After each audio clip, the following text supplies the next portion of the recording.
men and the ladies, it's separate. But for level 1, everyone's together. Okay? So you can repeat after me. Om Namo Bhagavate Vasudevaya.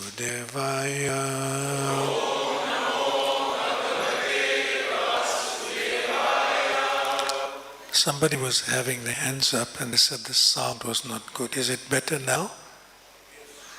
For everyone? Okay. Om Namo Bhagavate Vasudevaya.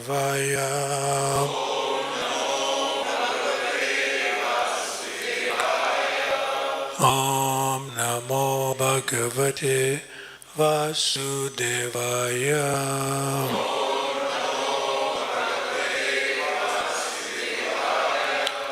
We're on page 1 in your handbooks.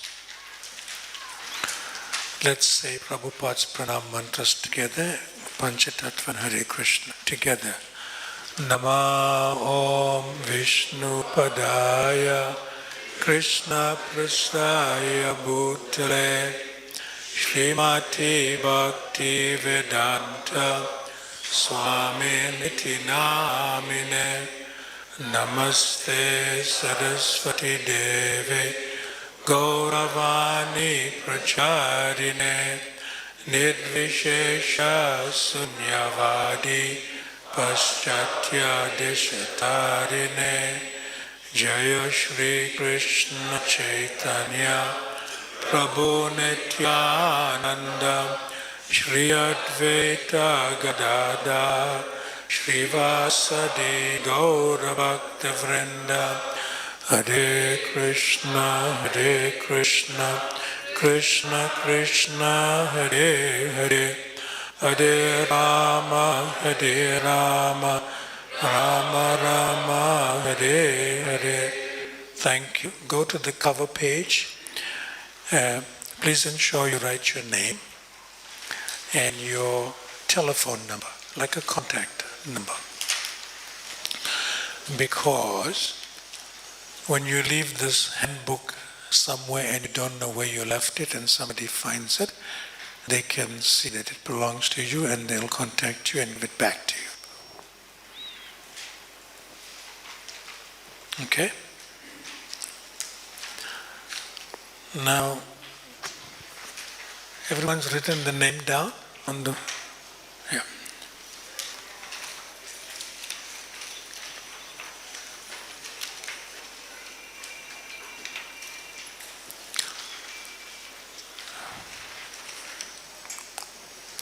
Page number 2 tells us the contents and the appendix. Okay. Then we go to page number 3.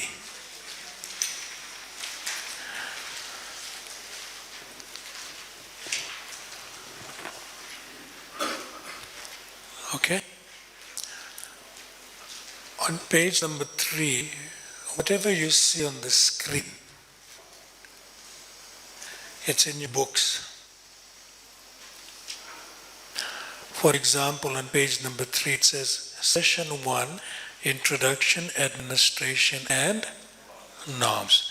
Then it says, Welcome. See the word welcome is there? It says Bhagavad Gita, the verse, and these excerpts from Srila Prabhupada's translation. So there's a slide on the screen which matches with your notes on page number 3. And when I get to the next slide, you'll see there, number 2. Can you see? Yeah. So therefore, whatever is on the screen, you don't need to write down. It's already in your books. But if you want to write something other than what's on the screen, then you can write next to it.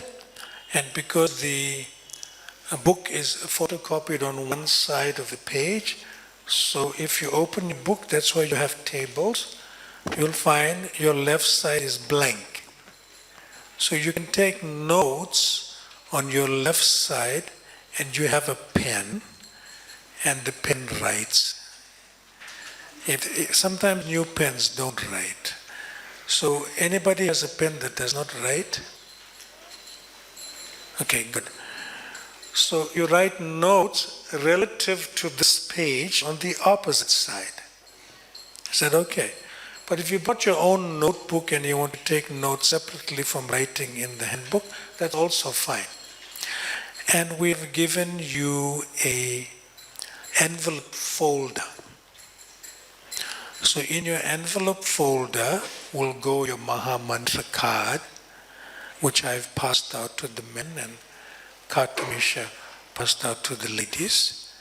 So in that will go there. Your registration card will go in your envelope file folder. Give me that folder. This is your envelope file folder. There's a little bit of a design on it, which is fine. Some has flowers, some has some smiling faces. Okay? So in here must go your registration card. If you don't come with your registration card, you may not be allowed in for the next 4 days. Is that okay? Yeah. We're very strict with attendance. Very, very strict with attendance. Okay? So you can put your mantra card in there also. Whenever we need to discuss the Maha Mantra card, you can take it right now, you can take it out. So this is important. You have everything that you need in one folder. And it's neatly kept, so when you're going for prasadam, there's no sabji, you can go inside the book, but you can go on this. So you can wipe it up. Okay? Who doesn't have a file, folder, handbook, pen, your registration card, a mantra card? Who doesn't have a mantra card? Yes, that means, raise your hand if you didn't have a mantra card. Who doesn't have a registration card?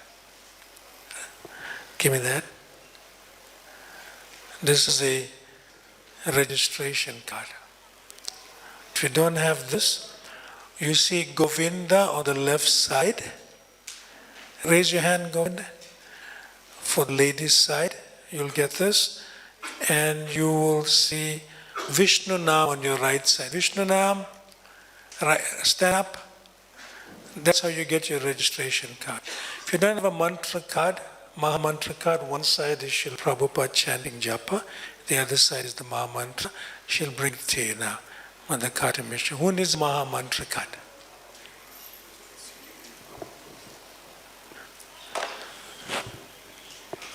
Raise your hand. Maha Mantra card. And while we're passing out the Maha Mantra cards, we can chant the Maha Mantra. Hare Krishna, Hare Krishna. Don't raise your hand. Raise your hand if you need mantra card. Hare Rama, Hare Rama, Rama Rama, Hare Hare. Hare Krishna, Hare Krishna, Krishna Krishna, Hare Hare. Hare Rama, Hare Rama, Rama Rama, Hare Hare. Okay. Some of you are taking a spare Maha Mantra card quietly, which is fine, but not everyone else. We good? Okay. So we're on page number 3. You can repeat this nice one line of a verse from Sri Krishna himself. Everyone? Yajnanam Japa Yajna-𝗎𝗎𝗎𝗎𝗎𝗎𝗎𝗎𝗎𝗎𝗎𝗎𝗎 Louder.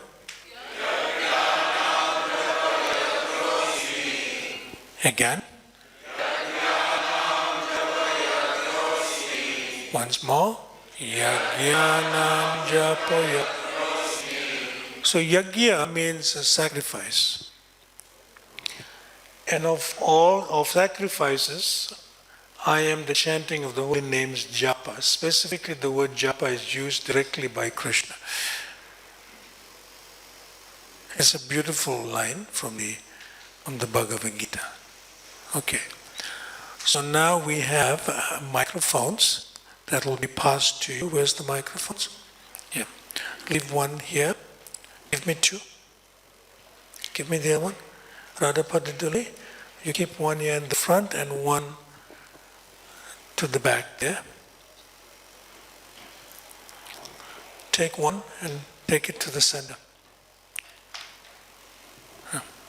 Hare Krishna, Hare Krishna, Krishna Krishna, Hare Hare. Hare Rama, Hare Rama, Rama Rama, Hare Hare. Now if the microphone is next to you, switch it on. Switch on the microphone. Is the microphone there? Switch it on. Chant Hare Krishna. Hare Krishna. Full mantra. Hare Krishna, Krishna Krishna, Hare Hare, Hare Rama, Rama, Rama. Continue to chant. Hare He's adjusting. Hare Krishna, Wait. Krishna Krishna, Hare Hare, Hare He knows Rama, which Hare microphone? Rama, Rama Rama, Hare Hare. Hare Krishna, Krishna Krishna, Hare Hare, Hare Rama, Rama Rama, Hare Okay, Hare. good. Now you do. Prabhu. Hare Krishna, Hare Good, good. Chant. Now switch it on. Hare Krishna, Krishna Krishna, Prabhu. Hare Hare, Hare Rama, Rama Rama, Hare Hare. Continue. Is echo coming? Hare Krishna, Krishna Krishna, Hare Hare, Hare Rama, Rama Rama, Hare Good. Hare. Yes? Hare Krishna, Krishna Krishna, Hare Hare, Hare Rama, Rama Rama, Hare Hare. You should be a little bit sensitive and aware that when you move like that, it interrupts the flow of the class. So what are you going to do? See, it takes time for me to talk to you. Naughty. He's like a big baby. You came with your family here? Where's your family? Some family members here? No. What's your name? What's your name? Yes. We have to be a little bit more cultured and be sensitive to where we are and what we're doing. We okay? So let me give you an example. Like sometime I may be speaking to somebody, right? I may be speaking to somebody. Then suddenly another man comes. While I'm speaking to somebody, Maharaj, I didn't see you for a long time. When did you come to India? I'm already speaking to somebody else. You know this one?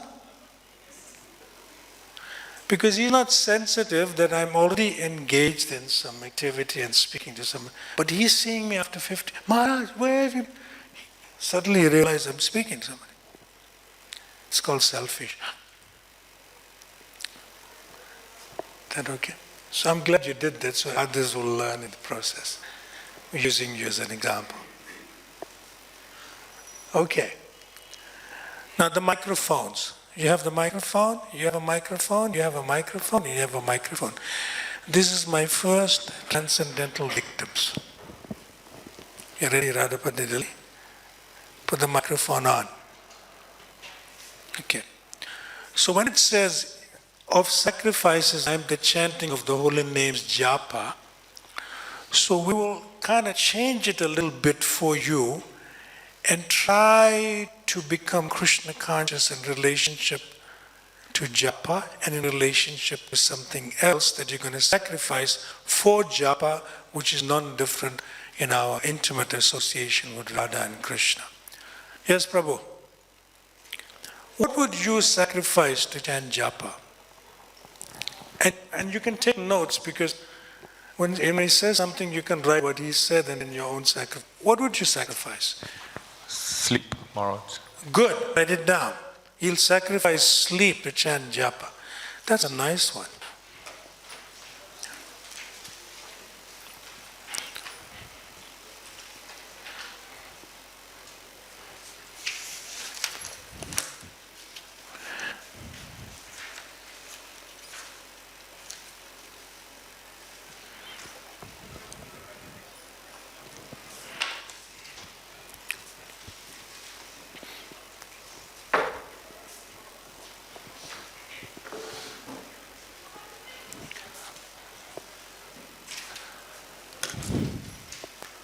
came from him?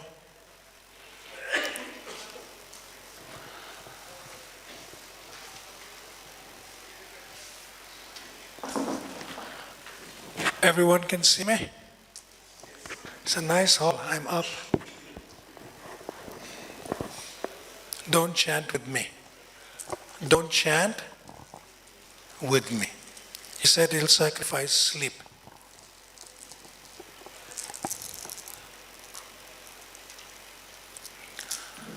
You just got to observe and then take it from there. Hare Krishna, Krishna Krishna, Hare Hare, Hare Rama, Rama Rama, Rama.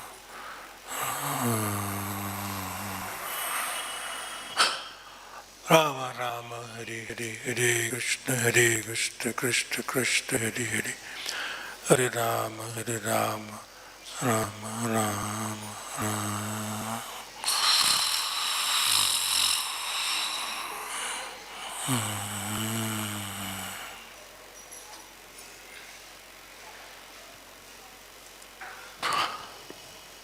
Rama Rama, Hare Hare.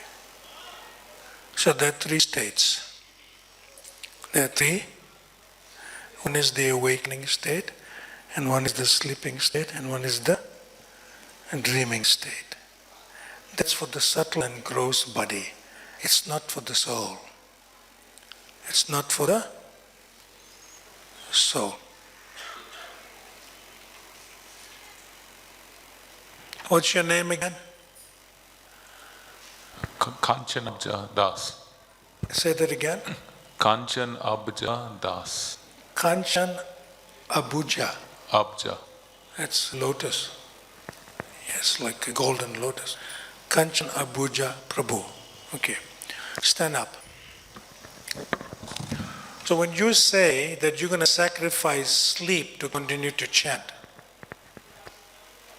right? Yes, Maharaj. There's nothing wrong when you chant and the body falls asleep. There's nothing wrong with that.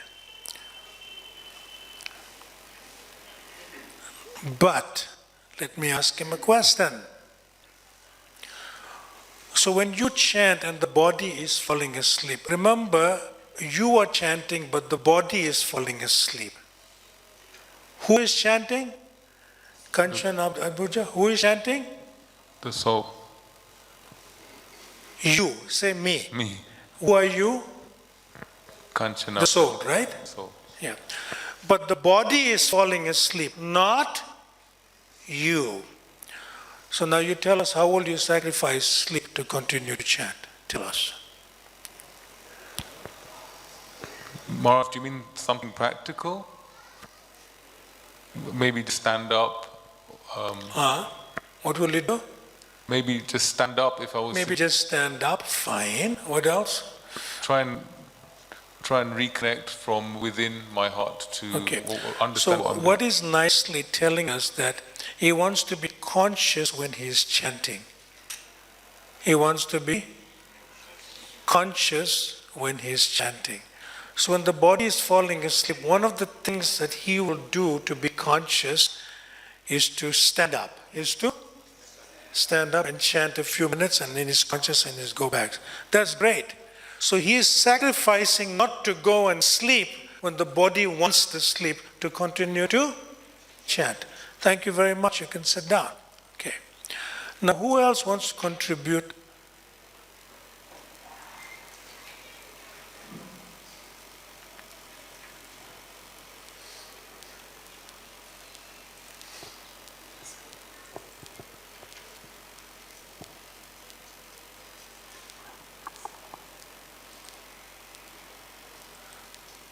Vishnu Nam, you should be doing your service. Takes the handbooks and give Vishnu Nam at the back. We're getting darshan of him. He came late. He's so important. He came late.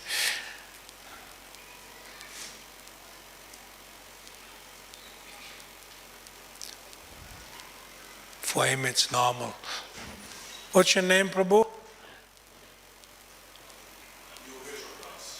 He is the master of all mystics. We can't do much.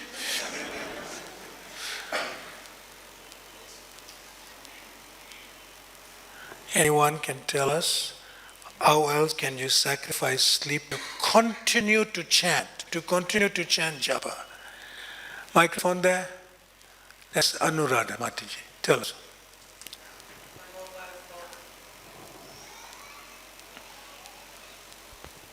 My mobile phone. Huh? Mobile phone. I don't understand. You just said mobile phone. What do you mean? I mean, when I chant japa, I choose to switch it off. No, that's a little different. I'm talking about sleep, which Kanchana. I'm focusing on that. Oh, okay, sorry. In other words, when you chant japa and sleep comes for the body, not for you. So one thing he will do is he'll stand up and chant, which is great, so that he can be conscious when he's chanting. Conscious when he's chanting and conscious when he's hearing his chanting. That will come by, but it will come later, don't worry about that. Yes, microphone here.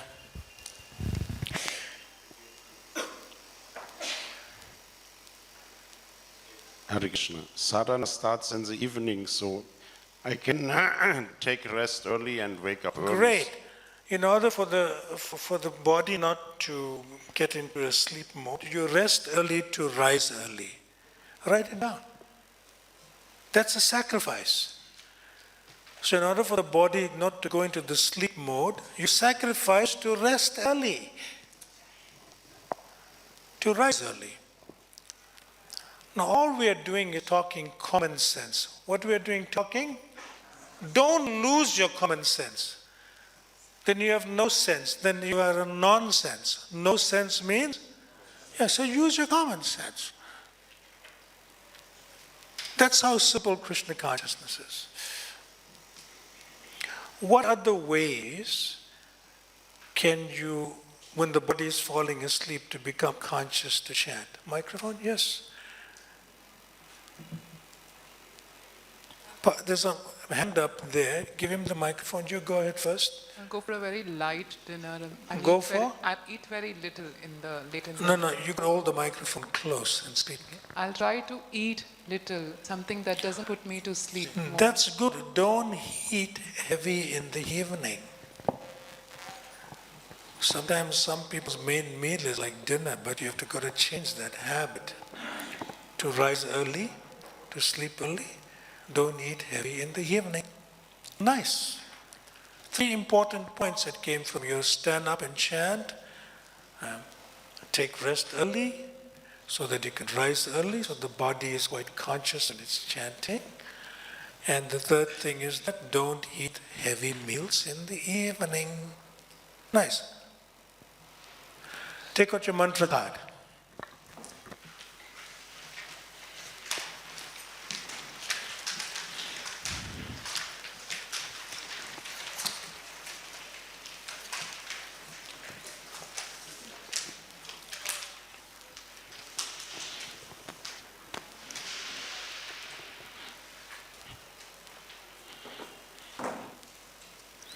So when you chant japa, one side is Srila Prabhupada and the other side is the mantra card. Now the nice thing about Srila Prabhupada is that he's not moving. He's not moving, so he won't distract you. But when you're looking at a phone and somebody is moving and chanting, it's a distraction. Very, very subtle distraction. But he's not moving. He won't distract you. This Maha mantra is not moving also. It won't distract you. Got it? So when the body is falling asleep, you take out this Maha mantra card. And just for a few minutes, or even less than a minute, everyone look at the mantra card, now chant. Hare Krishna, Hare Krishna, Krishna Krishna, Hare Hare. Hare Rama, Hare Rama, Rama Rama, Hare Hare. It's common sense. This is called a crutch. Like sometimes when you hurt your leg or you sprained or broke something, then they put it in a cast and then they give you a walker or a crutch. But you're using the crutch so you don't apply pressure on that feet so that it heals quicker. Because it's not able to function. It heals quicker. So this is just a crutch. It's not the way we should be chanting. It's just to help you to come to hear the Maha Mantra when you chant. So when the body is falling asleep, then you take this out and immediately, oh, okay. And you chant. So you'll come back to conscious chanting by hearing your chanting. But as soon as you come back to hear your chanting, then you put the crutch away because you are able to. Is that okay? Another way you use this Maha Mantra card is when the mind is crippling your hearing. Just like you crippled, you use a crutch. So the mind is crippling your hearing, then you take out this. Hare Krishna, Krishna Krishna, Hare Hare, Hare Rama, Rama Rama, Hare Hare. So that the mind knows, oh, this is Radha and Krishna themselves. The Maha Mantra is not different from Radha and Krishna. The mind, no, I can't play around with this. So immediately the mind cannot cripple your hearing when you're looking at the Maha Mantra card and you're chanting. But there's a subtleness where by looking at the card, you also are affecting your hearing. But you are trying to increase your hearing. And when you're fully hearing, you don't need the card anymore. Now I'm about to say something. When you are trying to hear, it's also a distraction. When you are trying to hear, it's also a distraction. Okay? Then I'll say the next part. But when you are actually hearing, you don't know you're hearing.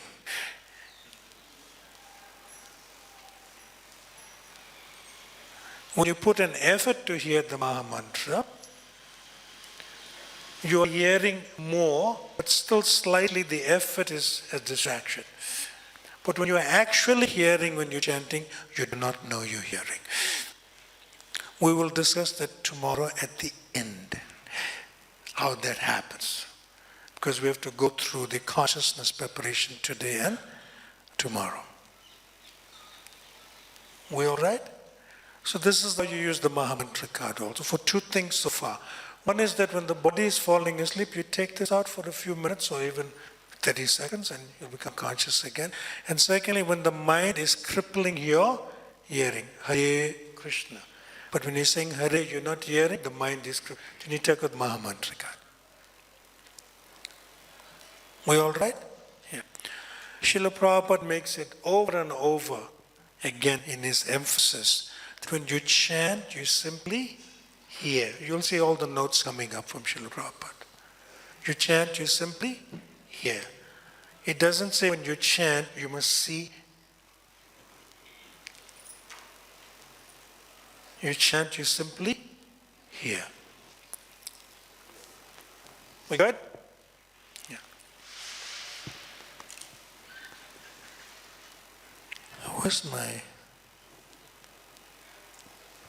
Where did I put it? Okay, I got it.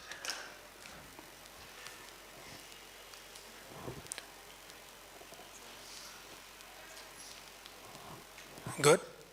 Okay. Of sacrifices, I am the chanting of the holy names Japa. Just with one point that you want to sacrifice sleep. We good? There's a microphone here at the back. Give it back to her. Yes, you.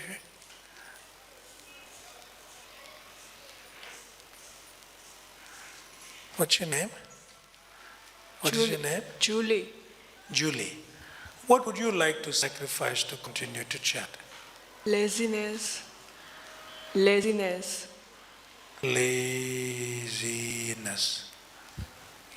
Can you tell us practically what it means?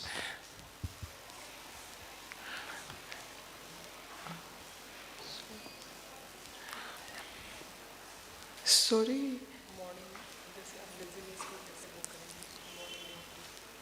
By getting up early.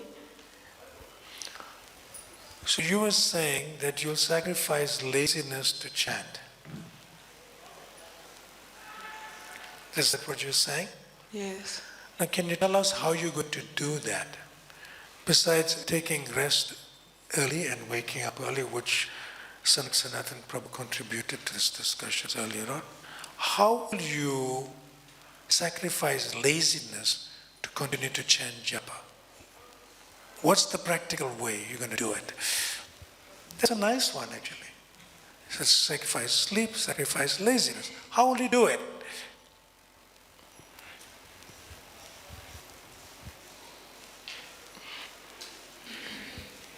Is English not your first language? You can speak English? Yes, yes. Then tell us. You came with somebody? You came alone? Alone. You have some family here? No. You have a friend? Yes. Where's your friend? Give her the microphone. Getting early. What's your name? 𝗃𝗵𝐻 𝐲𝐵𝐿𝐻𝐵 Can you speak slowly? Okay. 𝗃𝗵𝐻 Okay, Rukmini, 𝐲𝐵𝐿𝐻 can you tell us how she may sacrifice laziness to chant japa? Get up early in the morning. Huh? Get up early in the morning. That's what she said. You say something else.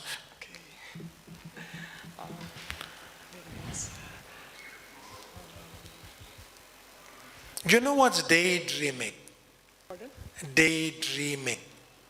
Daydreaming. Do you know what's that? Looks like English, not first language. No. Microphone there. What is daydreaming? When you think a lot and dream about doing something. That you can't do. Maybe you can, but not now. Yes. When you daydream, you think a lot. Don't stop thinking and stop daydreaming, because that is also wasting time. That's part of laziness. Daydreaming is part of laziness. I'm trying to work out what laziness means for you. So stop daydreaming, stop thinking a lot, and stop thinking when somebody insulted you, or stop thinking that you didn't get enough paneer during the prasadam serve-up. Just take your bead bag and chant. That's how you sacrifice all this laziness. We good? Microphone here.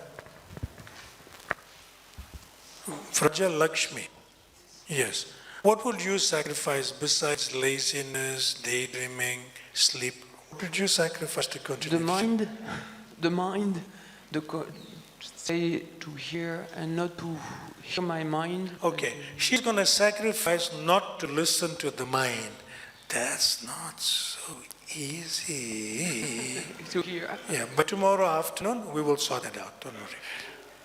Not we, Prabhupada will sort it out first. Thank you. You sacrifice not listening to the mind. Not like that. You must sacrifice not being influenced by the mind, but you have to listen to the Maha Mantra. Okay, in general. Anyone else likes to mention something that's a little different of what you'd like to sacrifice to continue to chant? Because yajnanam japa yajnasmi. Yes, Babu? There's 3 hands up. 1, 2, 3. Give the microphone here. You first. Go. What's your name? 𝗵𝗺 𝐶𝐶. Yes, Braj Kishore. I would like to sacrifice my comfort. Comfort. Give me an example. Be Like for practical. example, it's more comfortable to chant in room in my house when it's more comfortable to chant in my room with the AC on, but rather than coming to temple and chanting. So I will sacrifice that and come to temple and chant because it's more beneficial. So in other words, you are sacrificing to chant in the association of devotees. Yes. That's good. You're not sacrificing your comfort, that's fine. Because if it's too hot, you need to chant in an AC room so that you can hear. If it's too hot, you won't be able to chant properly. That's different. But you're sacrificing not chanting alone, to chant in the association of devotees, but still hearing your own chanting of japa. But, yes, Prabhu? Pass the microphone to the back in the meantime. Go ahead. Shubha Krishna. What would you sacrifice? Hare Krishna. No, it's fine. Raja Lakshmi, keep that microphone. Go. Hare Krishna. I would sacrifice sitting in a slouchy way, like this. People tend to sleep and then it makes me sleepy or like that. Oh, come here. Did I do something wrong? They don't understand what you're saying.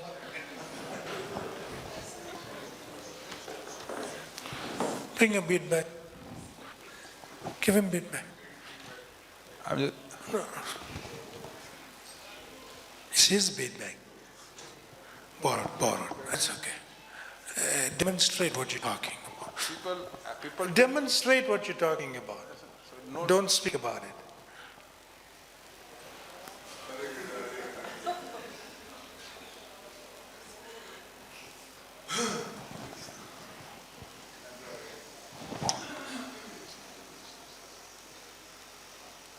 that is there. Microphone. Actually, we should sit in a very straight way, as Lord Krishna explains in Bhagavad Gita, and sit very tight, I would say. Normally, people have a tendency when they get bored in chanting, they tend to relax or put their head behind the wall, and then the next thing is sleep. So first thing is actually I was told in 2008 by Bhakti. No, one second. To sit We're good so far. Okay. So he's saying that the chanting is dependent on the posture.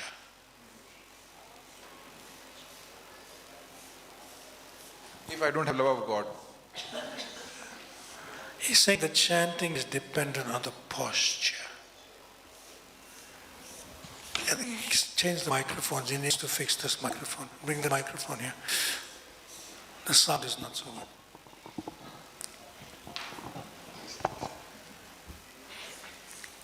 He's a good victim. Chanting is dependent on the posture, right? Chanting is not absolute. Haribol. Chanting is not absolutely dependent on the posture, but the posture helps to chant properly. It helps. Okay. What else? What else, miss? What else you want to say about it? I read in Prabhupada's Parod in Bhagavatam that although there is no rule for chanting, but if somebody chants in a not proper way, then it is tendency to fall asleep. And that's what Prabhupada says in group Japa. He says, chant, sit properly. So that helps us in chanting attentively. That's what. Okay. Any drama, fellows? Any drama? Who's drama? Yeah, you come.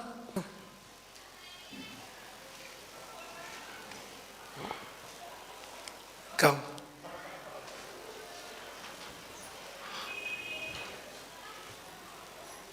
Stand there. There. You on the side. No, here. Everyone, Hare Krishna, Hare Krishna, Krishna, Hare. Microphone. Rama. Hare Krishna, Krishna Krishna, Hare Hare, Hare Rama, Rama Rama, Hare Hare, Hare Krishna, Krishna Krishna, Hare Hare, Hare Rama, Rama Rama. You know that the Tribhanga Lalita form. Take the bead bag out. Krishna doesn't chant his own names. The microphone is your flute. Very good. Yeah, you do like that. This is Srimati Radharani, and this is Krishna. And the holy names are non-different from Radha and Krishna. Now can you do that nice way you were doing that slouching and all and chant? Hare Krishna, Hare Look at him. Hare Krishna, Hare Krishna, Krishna Krishna. Now, can you all have a conversation about what he's doing? You're not supposed to smile and laugh. You're supposed to be. Go. I'm hearing also. Say, my Hare dear Krishna, Shyam. Prabhu. Speak to my dear Shyam. My dear Shyam, is he calling us or is calling someone else? I'm not hearing. You're not hearing? I'm not able to hear also. He called me, but he's not paying any attention. What to do? He's not paying. He's not attentive.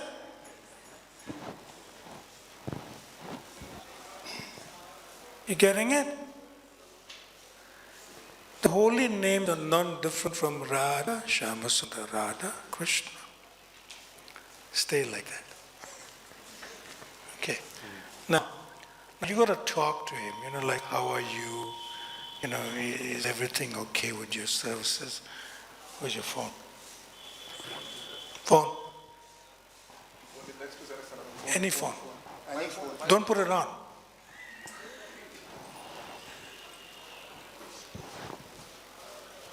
Maybe I should do this. Stand one side.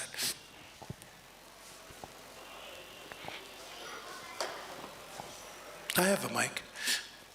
It's here. You understand? He was slouching and right in front of Radha and Krishna. That means right in front of the holy name. Talk to me, huh? Tell me how I'm doing. Hare Krishna, Hare Krishna. So Hare Krishna, did you call me? Did you call me too? Oh, Radharani, Hare Krishna, Hare. Did you call me? I'm here to give you. 1 minute. Okay. When? There are other devotees as well. Oh, who am I? You Who am called I me, with? right? Oh no, I'm with Radha. Can you wait?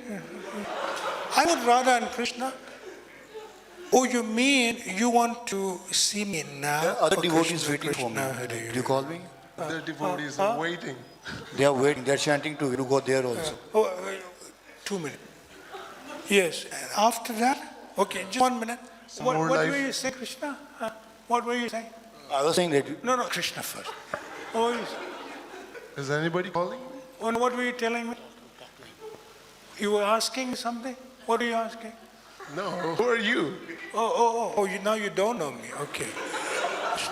Krishna says he doesn't know me, but I know you. Oh. Any comments? Any comments? Give him microphone. This is the latest invention in Kali Yuga. Be away from the phones when you are chanting. Don't be away from the phone. Let the phone be away. Yeah, let the phone be away. You must never get darshan of the phone when you chant japa. This is what happens. Eventually, what happens to Radha and Krishna? You must leave, you must go away.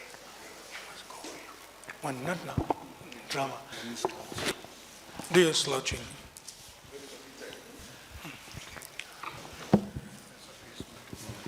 Go.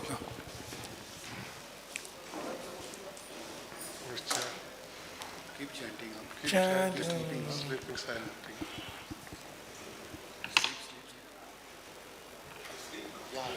Slouching. You called me? You called me? Haribol Prabhu? He's not listening. Let's go somewhere else. You got it? When you do inattentive chanting, Radha and Krishna leave. They leave. Then they come back again. They come back again to see, does he really want us? Does she really want us? They come back again. They keep coming back. Keep coming back. You did well. I'm going to finish the other part now. I haven't finished. Microphone to him.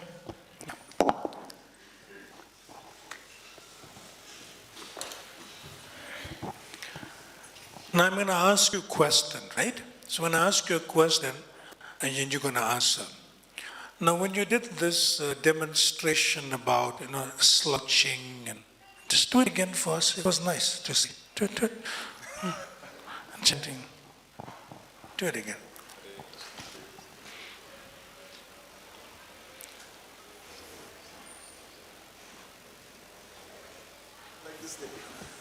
We good? We good so far? Yeah.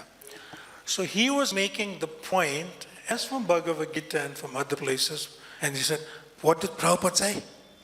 Prabhupada says there is no rule. No. It's 2 words. Sit properly. Sit properly. Yes. So he's got a very important point. Chanting is independent and free. Bhakti is independent and free. It is not dependent on anything. But the fact is we're using and we are wearing the dress of this material body, both gross and subtle. We have to facilitate it. He cannot say, Shubha Krishna, okay, can you leave your subtle and gross body this side? Can you leave it? No, I cannot. You cannot. He's wearing it as a dress for now. He has to deal with that. See? So he has to situate the body so that it has the least inconvenience. It has the least inconvenience where the body can be conscious, and when you chant, you can hear. And that's what he means. He made a very important point. See? But it doesn't mean to say like you sit like a yogi and not like that. So you situate the body. Like for example, when I chant every day, and my body is a bit older than most of you, maybe all of you, like that. So it looks a little different outside, but inside it's older. Yeah. So when I chant, I have to sit on a chair because I have a lower sciatic nerve issue if I don't sit on a chair. I'll get pain, lower back, I get pain. So I always sit on a chair and chant. So you have to situate the body with the least inconvenience and no pain.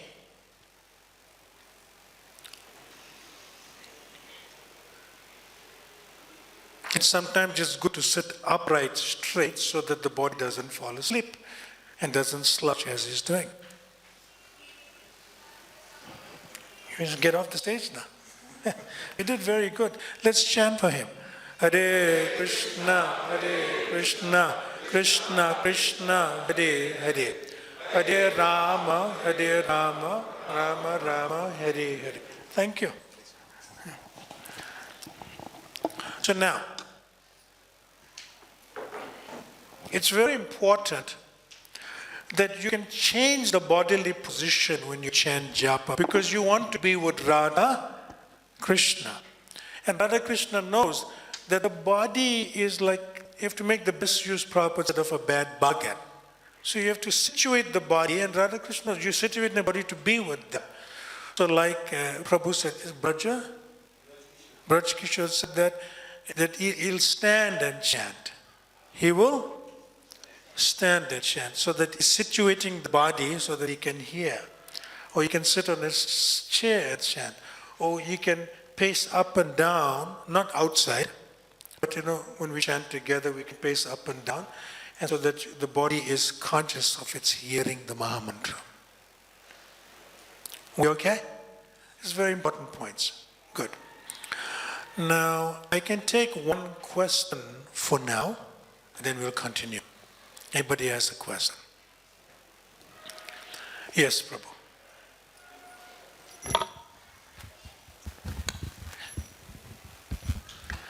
Hare Krishna Maharaj. Yes. Thank you, especially the drama you gave to explain your point. Maharaj, in the drama... They did the drama, I just... You facilitate the drama. In the drama, we see a lot of assumption and imagination. So, what's your name again, sorry? 𝗃𝗵𝐺 Prabhu, yes. Yeah. So, you said something about imagination? In the drama, we'll experience imagination and assumption. We experience imagination? Assumption. Imagination, assumption. Is that what you said? Yes, Can you describe that for us? Yeah, the first one, we imagine this is kind of a state. We think that the posture we having, somebody chanting, Radha Krishna is there because the body posture is not being composed, and you're not listening, things like that. That is first imagination. Then assumption. We assume, or there is assumption, we assume that this should be the position. So I wanted you to clear the point.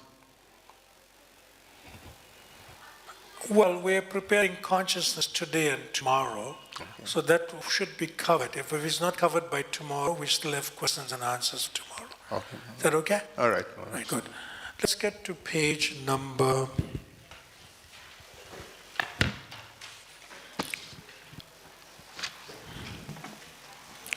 Page number 28.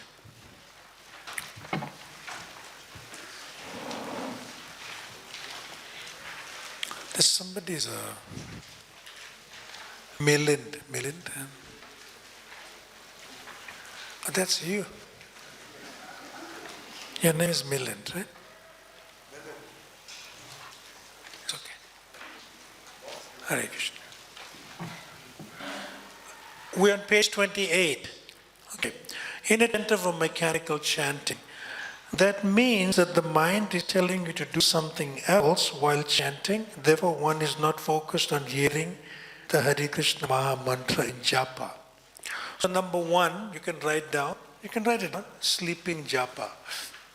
There's no such thing as sleeping japa, but it's a term we use for inattention.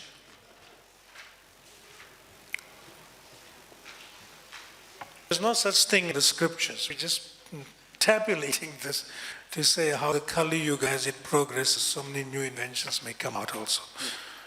Number two, we covered cell phone japa.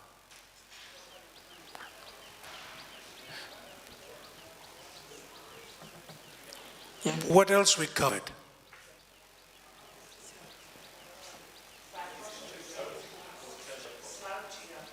Huh?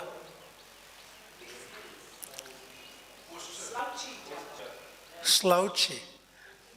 Write it down. It describes it nicely. Slouchy japa or laziness japa or whatever. What?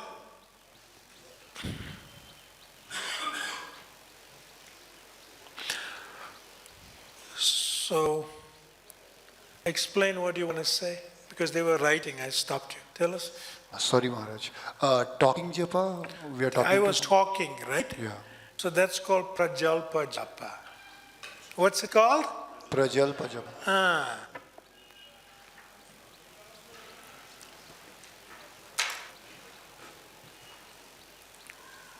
Okay, good. Yeah, that'll come.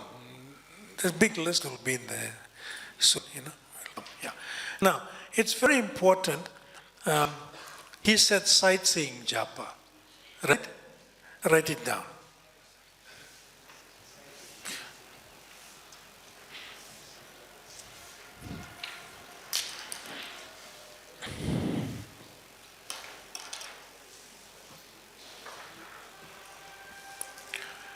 Now,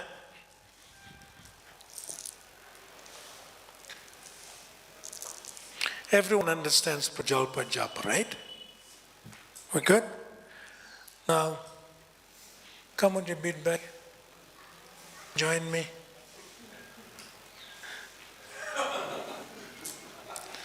He's not a drama person, but we have to use everyone. Give him microphone.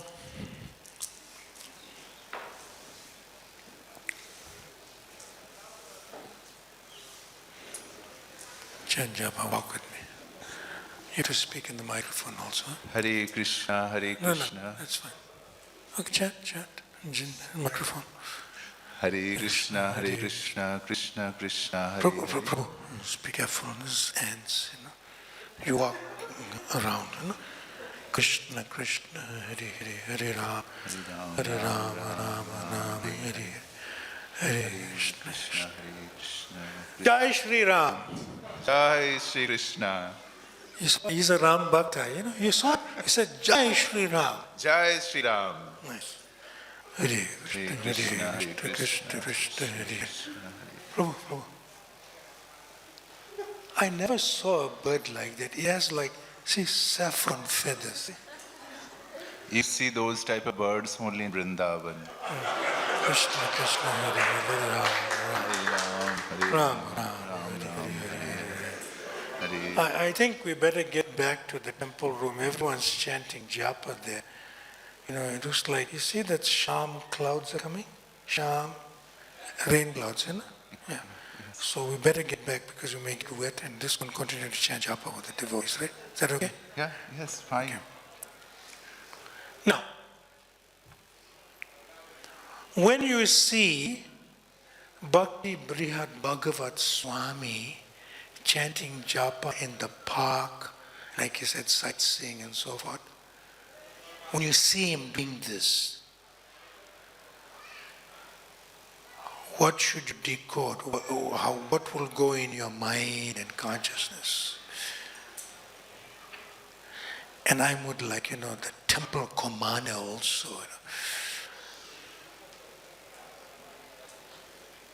Any comments? Yes, Prabhu. Microphone. What was his name? Gaur Krishna Prabhu, right? He was in Nagpur before? Yes, Maharaj. Okay. So Gaur Krishna, tell us, when you see me chanting, I was thinking you were giving an example to somebody you were teaching. Say that again? That you were giving an example. No, I'm actually chanting in the park and I'm seeing Ram Bhakta coming, and I saw the ants and Hare Krishna, Hare Krishna. What should you decode? That I am having a nightmare or something like that.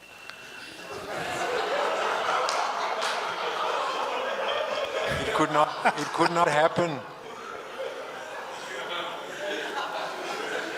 He is saying, I can't believe this. This Bhakti Bhagavat Swami, he teaches this Japa Ashraya course. And see how he's chanting his 16 rounds? I can't, maybe it's a dream, it's a nightmare. Is that what you're saying? Maharaj. I do that. You'll see him in Lodi Gardens in Delhi chanting. You'll see me in Panchil Park near temple chanting. What should you decode? Oh, this Maharaj teaches one thing, he does something else. What's going on with him? That we have to be very careful. 1 second. If we do. Microphone there. This is good.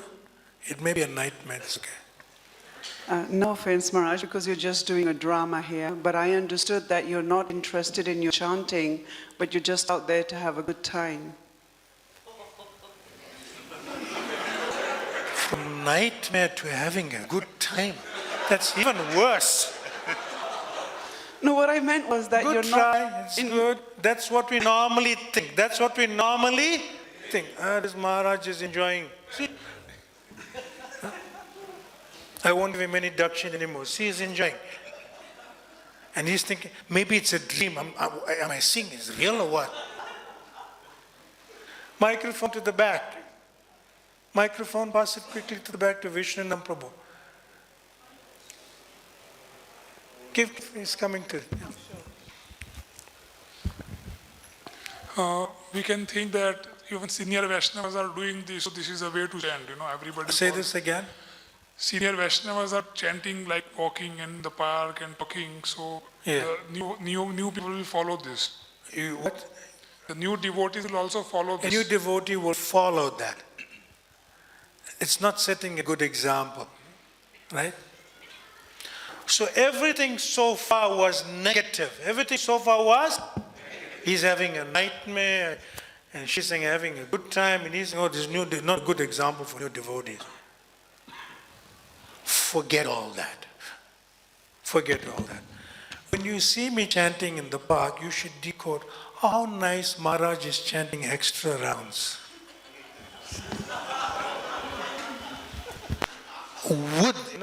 With the temple commander of Krishna Balaram Mandir. You understand how you should decode? What we are doing here is for you, not to find fault in others. We clear? How nice, Maharaj is always chanting Hare Krishna. So in other words, I'm not chanting my actual number of japa rounds. My 16 rounds I have done in the morning. See? So Maharaj is so nice, he's chanting in the park, because to just create an auspicious background of transcendental sound. He's not really hearing his chanting, we know that, but he's just chanting extra rounds as an auspicious background. You must decode positively. Don't find fault with others. We'll go in the park and chant next time. Thank you. He did good. Let's chant for him. He did. Hare Krishna, Krishna Krishna, Hare Hare. Hare Rama, Rama Rama, Hare Hare. Okay. At the bottom, on page number 3, we're continuing with the slides. There is no difference between meditating on the eternal forms of Radha Krishna and chanting the Maha Mantra, Hare Krishna, Krishna Krishna, Hare Hare. Hare Rama, Rama Rama, Hare Hare. We good? I'm going on page number 3, next slide. We good? Yeah. I'll take your question shortly. So if you may forget your question, write it down so you don't forget. We'll come back to that. Just write down the question. You may forget it if you want. Write it down and I'll take it shortly, right? Okay. So on the screen, chanting a mantra or hymn softly and slowly is called japa. Chanting the same mantra loudly is called kirtan.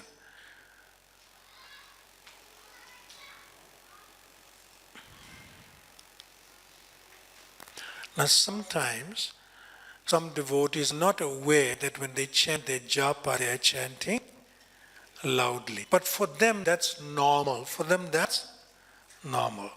So when we chant our 64 rounds on Ekadashi day, if you are aware that you chant loudly, just be sensitive to the others that are chanting with us, and then maybe go a little away, 1 meter away from the devotee and continue to chant.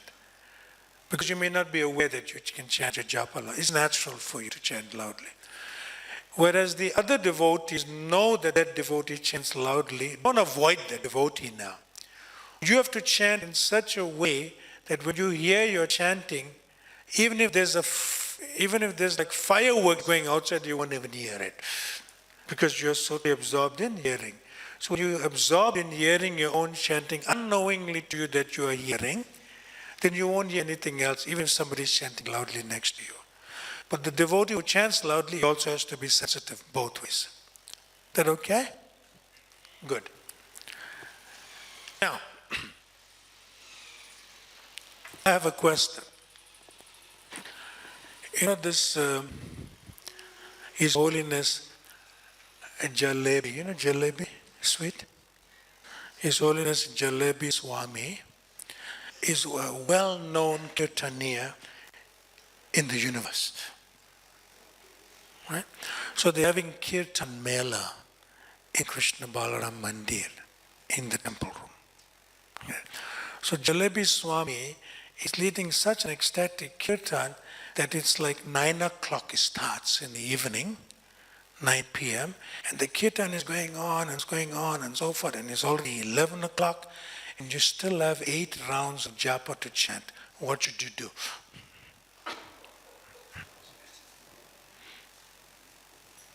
Does this happen to anyone?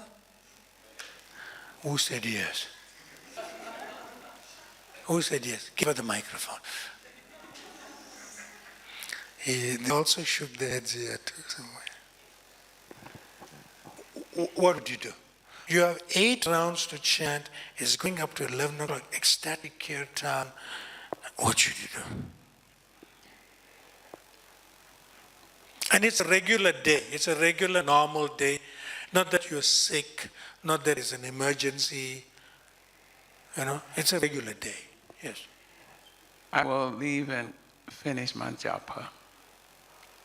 You will leave and complete my japa before midnight. Before midnight. Now, at 11 o'clock in the night, one round, how long does it take? How many rounds you said I had left?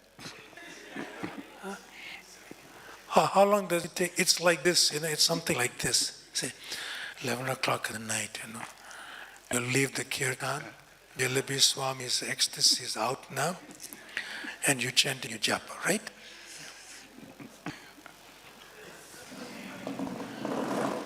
$11 o'clock in the night.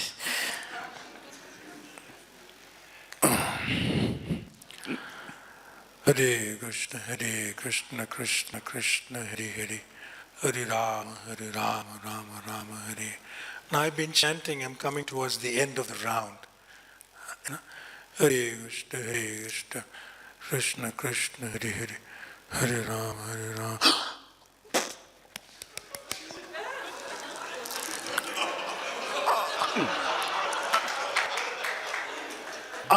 Yeah, it must be. I was almost at the end of the round. Almost at the end of the round. Okay.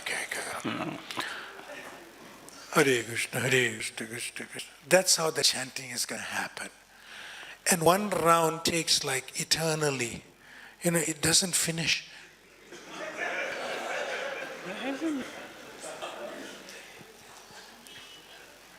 You getting it?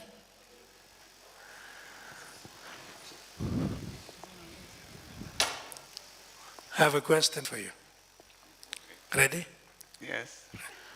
How is it that you still have 8 rounds to chant at 11 o'clock in the night?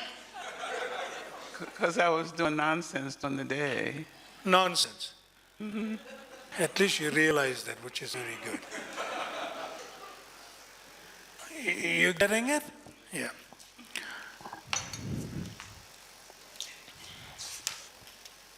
Page number 29.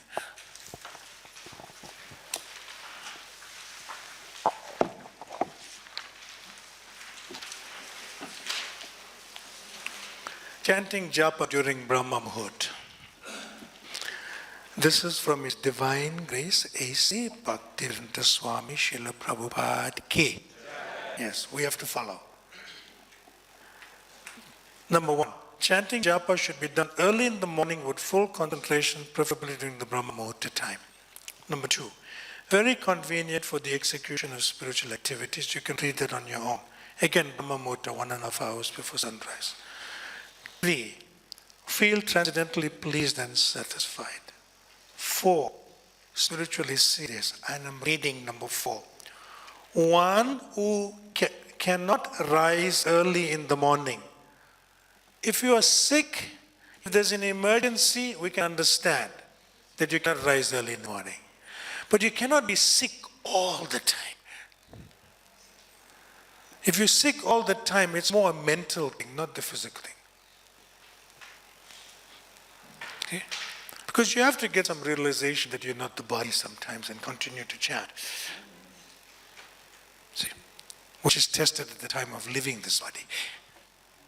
When there's so much disease and inconvenience. Okay. So one who cannot rise early in the morning, he is not spiritually serious. He is not? So that's only for men, right? He. It's not for ladies, right? It doesn't say she, huh? It means both. That is test, Brahma Muhurta. This hour, 1 hour, actually 1.5 hours before sunrise is very auspicious moment. And next one is so important from Srila Prabhupada. So in this age, according to the Vedic system, everyone should rise early in the morning, at least 1.5 hours before the sunrise. This is called Brahma Muhurta. During that time, 1 hour is equal to 5 hours in the daytime. It is so convenient.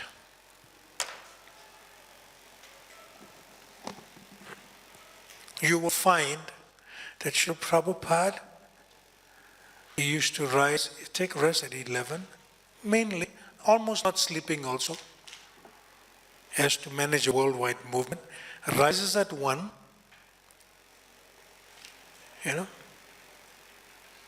refreshes himself, bathroom and tilak and dhoti kurta and so forth, and chants his japa.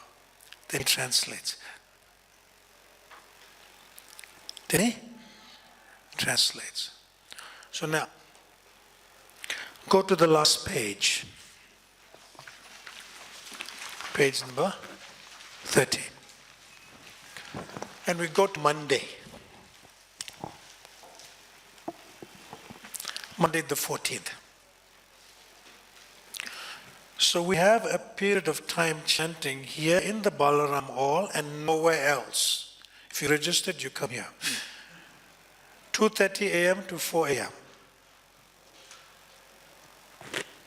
Of course, it's optional. If you feel that's too early for you to come, then you chant at home.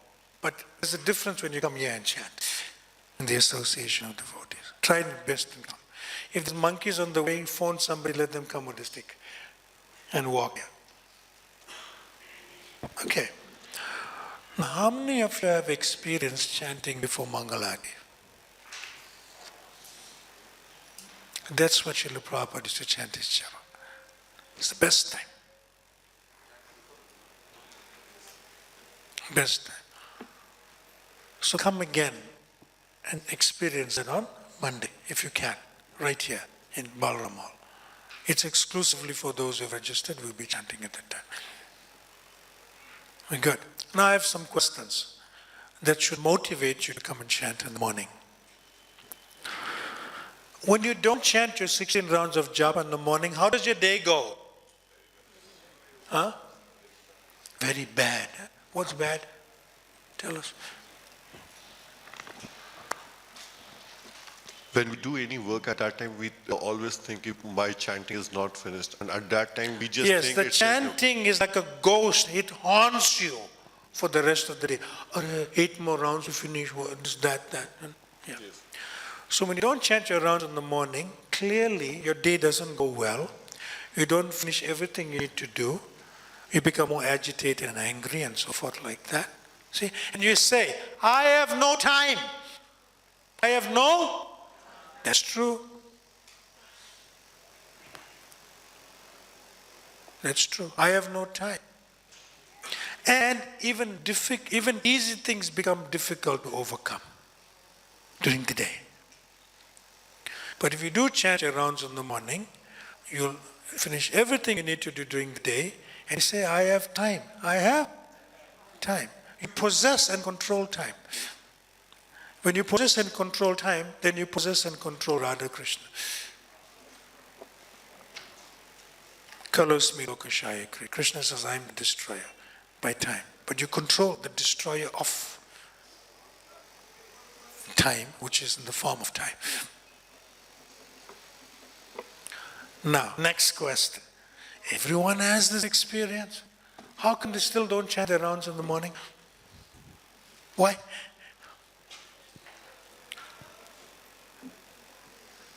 This is on a regular, normal day. If your bodily is sick or something, emergency, early flight, it's understood. How come you know this and you still don't do it? And let's see, who didn't speak yet today? Who didn't? Raise your hand. Who didn't speak yet today? Yes, Radhakant Prabhu. Give him the microphone.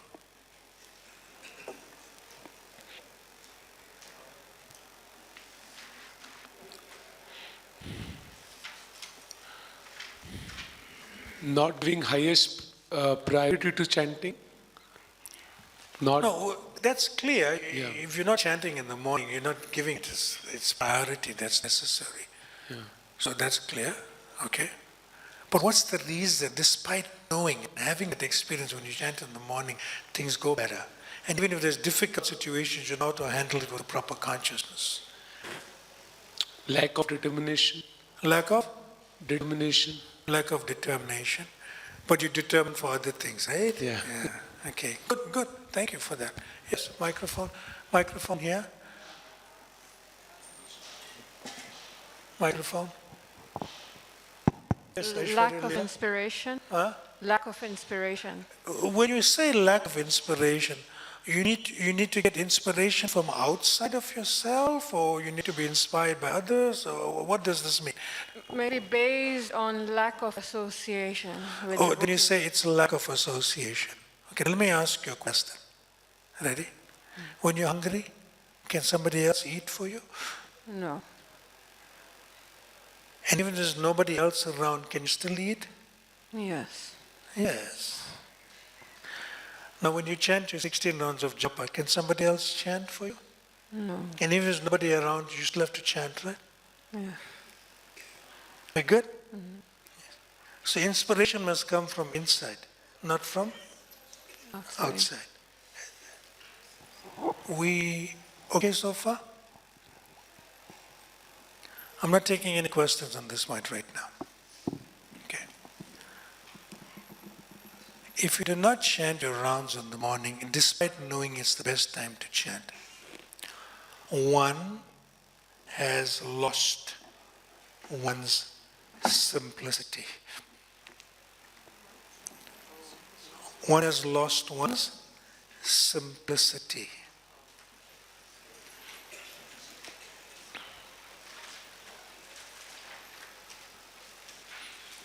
Because you have other priorities that are more complicated.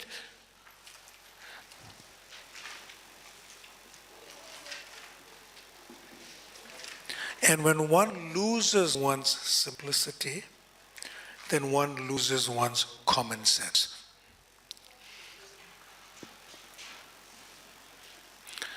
Does it make common sense what I just told you? Does it make common sense?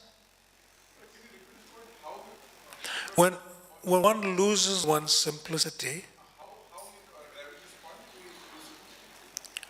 in other words, if you're not simple in Krishna consciousness is very simple. It is very simple. Then if you lose your simplicity, then you lose your common sense. And common sense dictates that you have experience that when you chant your rounds in the morning, everything goes better. But because you lost your simplicity, you don't have common sense, you cannot differentiate, now how should I do things for today? This is my other priority, the hell with the chanting. Because you've lost your simplicity.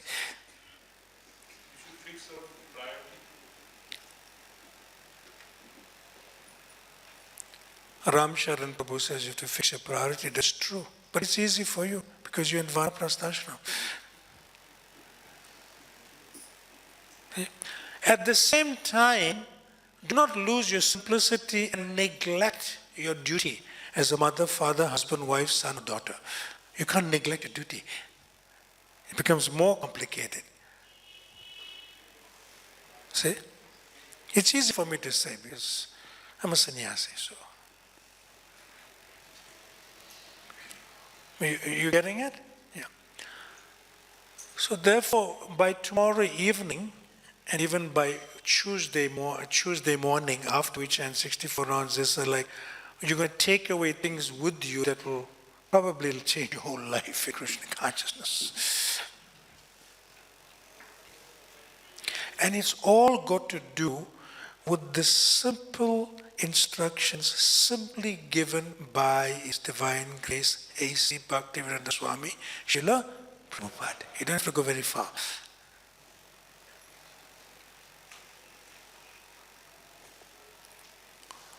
Okay.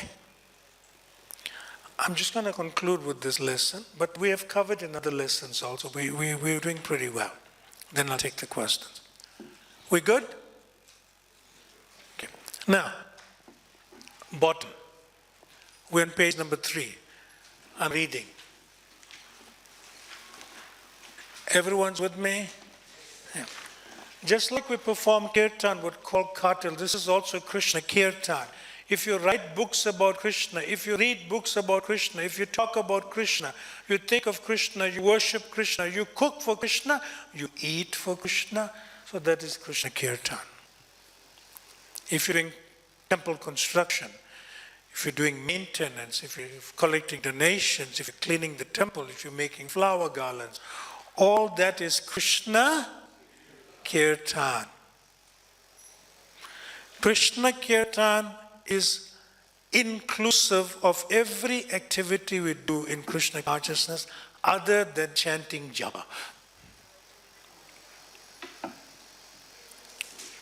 Because japa is exclusive, not inclusive. Japa means that's the positive vow you take at the time of initiation, the only positive vow. And japa means like this. And kirtan means like this. When you have a family, Radha and Krishna, our eternal mother and father, Hara and Hari, Prabhupada said this, right? Hara and Hari. So when you have Hara and Hari, your eternal mother and father. So kirtan means they would all, say a mother and father has 5 children. They would all 5 children together. And they take the children to the park and have a picnic, all 5 children. That's kirtan. See? So kirtan is a public display of relationships in a family with the mother and father. That's kirtan. Just like you do any service, taking prasadam together, talking about Krishna, writing books about Krishna, distributing books, any service, it's done in the association of devotees. Okay. But japa is that when one of those 5 children of the mother and father says, Mama and Papa, I just want to be with you. Can you tell my other brothers and sisters to excuse us? So the Mama and Papa will say, okay, all the other children going to play outside. And then this one child has exclusive, intimate, personal interactions and relationships with the mother and father. That's called japa. That's called japa. So which do you prefer?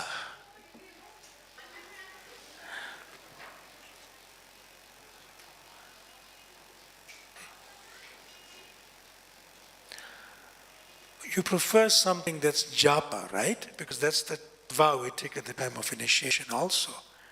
It is the connection to the disciplic succession and to Radha and Krishna. Every other activity in Krishna consciousness is dependent on this as the foundation and basis. Because when you chant nice japa by hearing it, then all your other activities are done in the proper consciousness. So therefore there's 2 words which I'm covering now, which I'm covering in the next lessons to come, but I'll cover it now. There's 2 words. One is called devotional, and the other is called service. One is called devotional, and the other is called service. So you put the 2 words together, it's called devotional service. So how can your service have the consciousness of being devotional?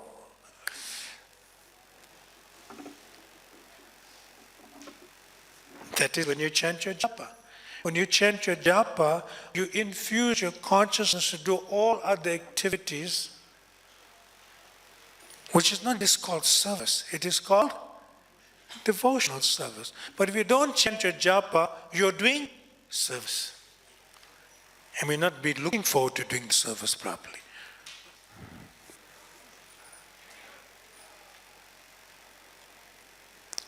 See? So that is why it's most important. So intimacy with Radha, Krishna is in the form of japa. But the public display is kirtan with the other children, with the other devotees. Now why is it more difficult to chant japa, but it is easier to engage in kirtan? Whereas it's supposed to be the other way around. Because it's more intimate. Come on. Why is it devotees feel, japa, okay. But kirtan, you run, it's like, okay. Why? Yes, Rajavidya, Prabhu. And he had his hand like he's half. You have your hand halfway or is it full? Now it's full. Yes, Rajavidya Prabhu. Maharaj, like in Kirtan, like we have a sense of enjoyment there also, like dancing and enjoying music. So, but in Japa, like you are alone, and our consciousness is not so elevated that we have that realization that I'm with Radha and Krishna.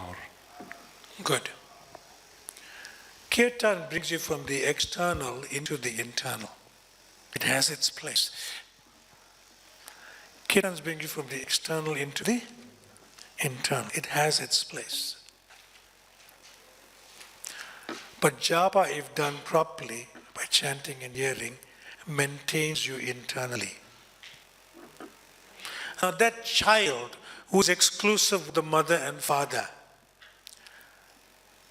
when the child goes out and is with his brothers and sisters, the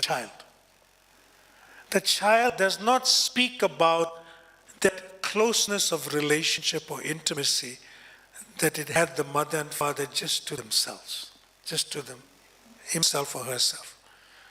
It is not spoken, it is not advertised, and it cannot be explained. There's no philosophy there. There's no understanding of it. Like if I ask a child, can you show me how much you love your mother? What?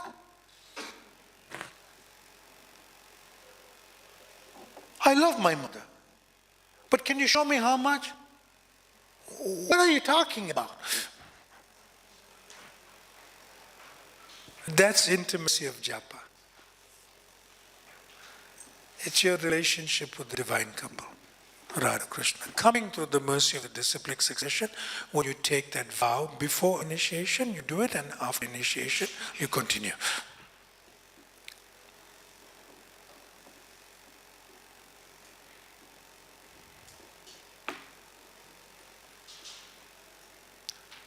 Okay? Let's move on. You're thinking, Maharaj is still in session 1? No, I have covered some things from other sessions also. I'm approaching this differently with you all here. Okay. I'm going to move on. Daily schedule, it's the last page. Go to the last page. You already had this daily schedule when you registered, right? So I'm not going to discuss it. But part of the daily schedule is also honoring Krishna Prasadam. Come here. So, come up. So, get his darshan very clearly. This is Dharmatma Prabhu. You all can get his darshan? Yeah. So he will give you free coupons for prasad. Is that okay? You have the coupon, right? Yes. The coupons are right here. He brought it with him. So if you're going for prasad, we're not charging any course fees or something. It's just the temple is so magnanimous that they want this to happen, And we'll tell you on Tuesday, who was behind the course and organizing teams and so forth like that at that time. But for now, you need those coupons, right? For prasadam, for breakfast and lunch, he'll supply you the coupons. Thank you. Dharmatma Prabhu ki jai. Shri Krishna Balaram Management ki jai. We good? Yeah. So I'm not discussing that, but if somebody has a question about the schedule, you can ask me now. Because you wouldn't have come here in the first place if you didn't know what the schedule was like. You can ask me now. Yes, Sanatana Prabhu. The microphone, please. Hare Krishna. On the day where we are chanting 64 rounds, I would like to eat at 12 o'clock. That's all right. Thank you. But don't tell everyone. Hare Krishna. But you already told everyone.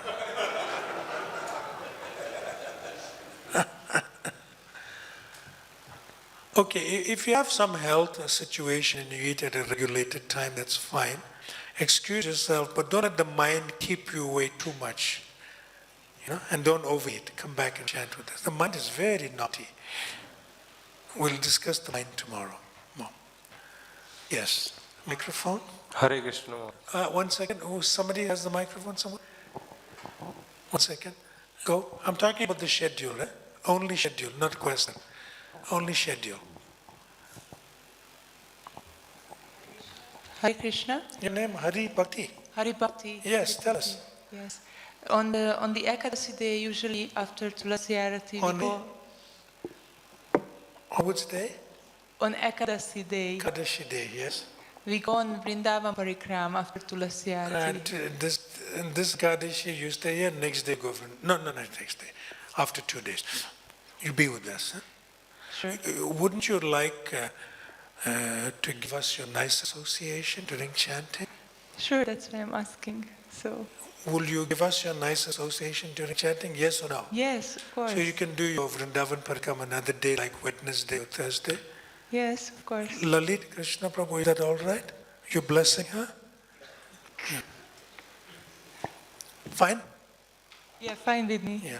Let's be together just for this one day on Monday. Another question about the schedule. Only about the schedule, or schedule. In America they say schedule. Yes. Hare Krishna Maharaj ji. What's your name? What's your name? Shri Ram. Shri Ram. Shri Ram Prabhu. Tell us. Maharaj ji, sometime we will hear from the Maharaj, and recently you also said that chanting before Mangal Aarti is so concentrating and so... No, the schedule. Yeah, schedule. You're discussing the schedule for me? Or you're asking a question about chanting? Question about chanting. Sit down. Schedule. I'm very clear when I ask for something, you answer that.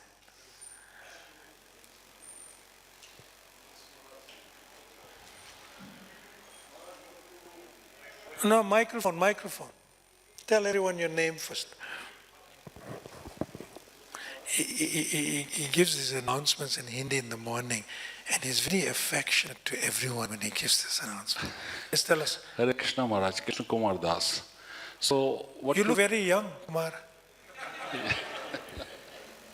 Yes, Krishna Kumar. So Maharaj, what to do about our morning seva, preaching to the new devotees, and I am busy with them. How many days in a year we have Japa Ashraya course? No, I am asking. How many days in a year? Maybe this session only. Yeah, maybe it's once in a lifetime, so take advantage. Okay. It's not impossible to adjust your service somebody else can do, right? Okay. Yes or no? Yes, Maharaj. Sit down. Yagyanam japo yagyosmi. We have to do some sacrifice to learn how to be with the proper etiquette with Radha and Krishna when we chant japa. Krishna Kumar, is that all right? Okay. Schedule over. We good? We done with the schedule?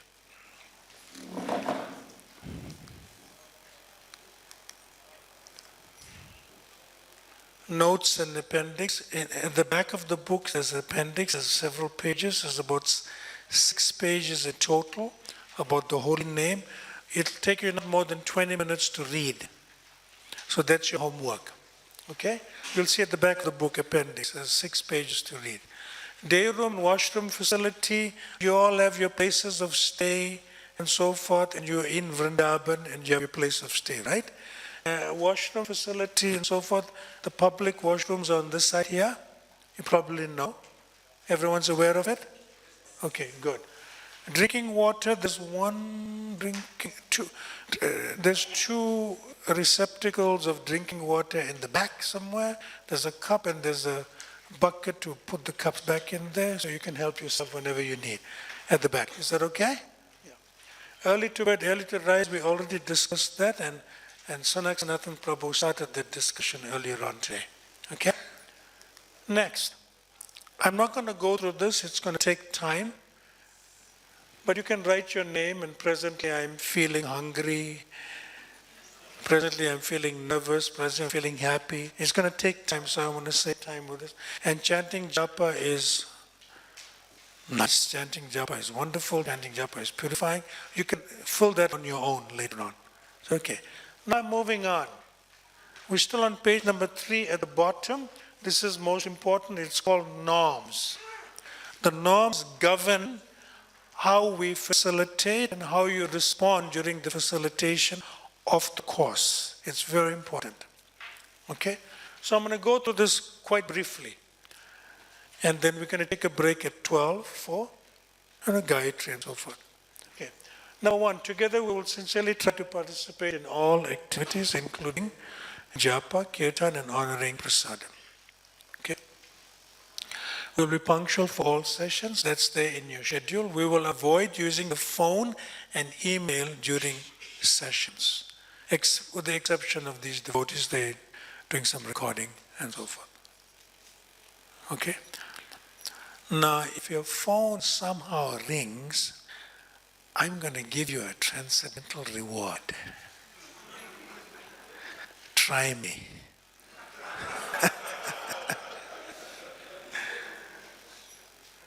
Try me. So if somebody's phone's ring, we'll set an example and stand, and then you'll realize how much more transcendental the reward will be. Okay? We good?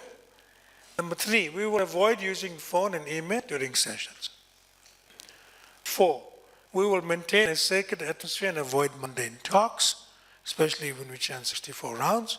We will observe confidentiality within and without the course, which indicates that somebody may say something and you may feel, I always knew he was like that. And you'll put it on book face. They throw the book on the face, Facebook. So whatever you hear, even from the other devotees, just keep it in this nice, transcendental, extended family. That's all. That's all. Okay? Number 6, we will value all contributions even if we do not agree with them. In other words, everyone is deeply individual, and that means we are not Mayavadis. All is not one. In some sense it's one, but it's not one. Achincha Bheda Abheda Tattva. So if somebody says something and you disagree, there's a way to disagree and still keep the relationship positive and nice. Okay? And I will decide on that when somebody says something and somebody else counteracts. I will tell you, look, hold on, there's a norm to follow. So it's good to break the norm sometimes so that others can learn. Others can learn. Number 7 is one of the most important. We will discuss issues of behavior and not people. Okay? Now, His Holiness 𝐸𝐵𝐺𝐵 Swami is giving a class in Mayapur. 2 years ago. And now you're sitting in a japa ashraya course. And I say, any questions? Yes, Maharaj, I have questions. 2 years ago, Maharaj, His Holiness 𝗸𝐸𝐺𝐵 Swami said this in the Srimad Bhagavatam class, and I have it on YouTube. And he said like this, but you have played this slide, and Prabhupada is saying this, and your explanation is a little different from His Holiness 𝗸𝐸𝐺𝐵 Swami. Who is right? You're asking me that question. You just broke the norm. We will discuss issues of behavior, not people. Now, whether His Holiness 𝗸𝐸𝐺𝐵 Swami is right or wrong, it's not the point. It's not the point. We do not speak behind people's back. Because if I answer such a question based on what Prabhupada said, which is different from what His Holiness 𝗸𝐸𝐺𝐵 Swami said, then tomorrow morning in my email box I'll get 50 emails. You said this about a Guru Maharaj? Don't want that. See? So we discuss issues of behavior, not people. But also, don't discuss an issue of behavior in such a way that everyone knows who you're talking about without mentioning the name. I'll catch you. We should not speak behind people's back, and neither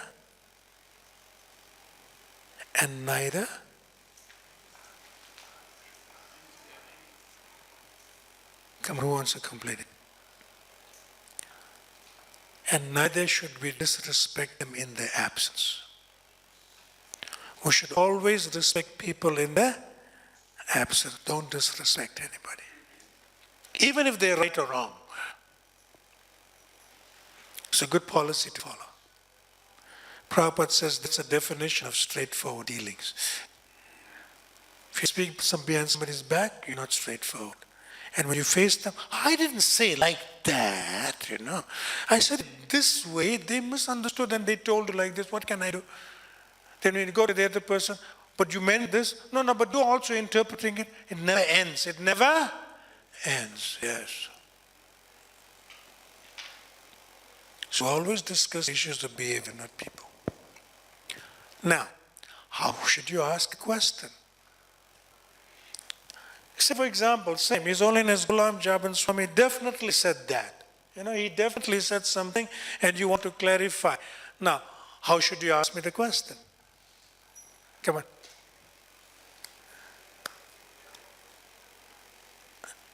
Okay, hands are going up, hands are going up.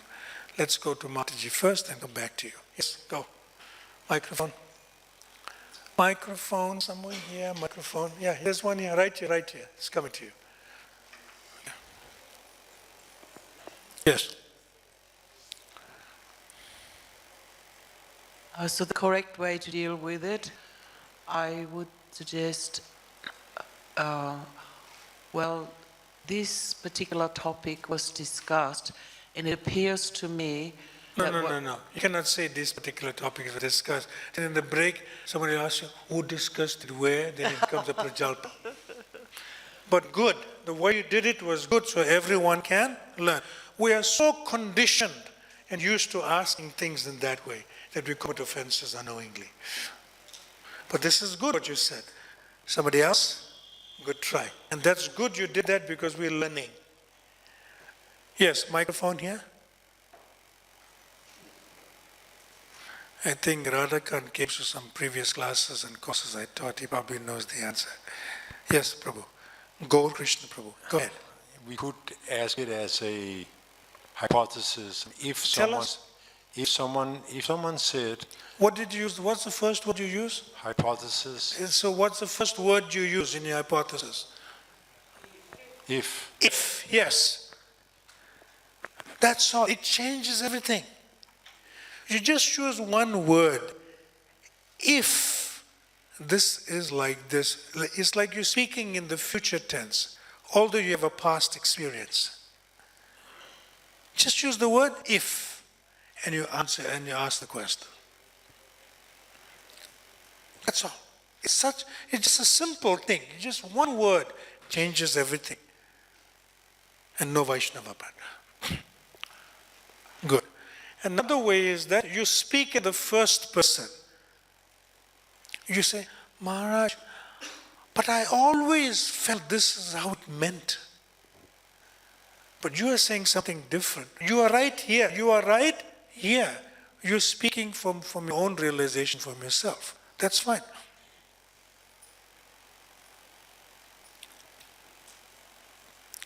We have to get rid of also subtle Vaishnava practice. Gross we know.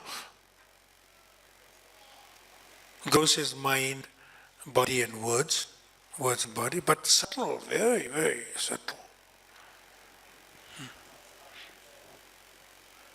Like one time somebody asked me a question. So when they asked the question, I said, Prabhu, you are asking the question in such a way that when I give you the answer, you'll use my answer against somebody you don't like. That's why you're asking the question. See? So we should always ask a question as a well-wisher. Don't ask a question to use it against somebody you don't like. And quote, Bhakti brihat bhagavat Maha said this, about you. But it never happened like that in the class. See? We all right?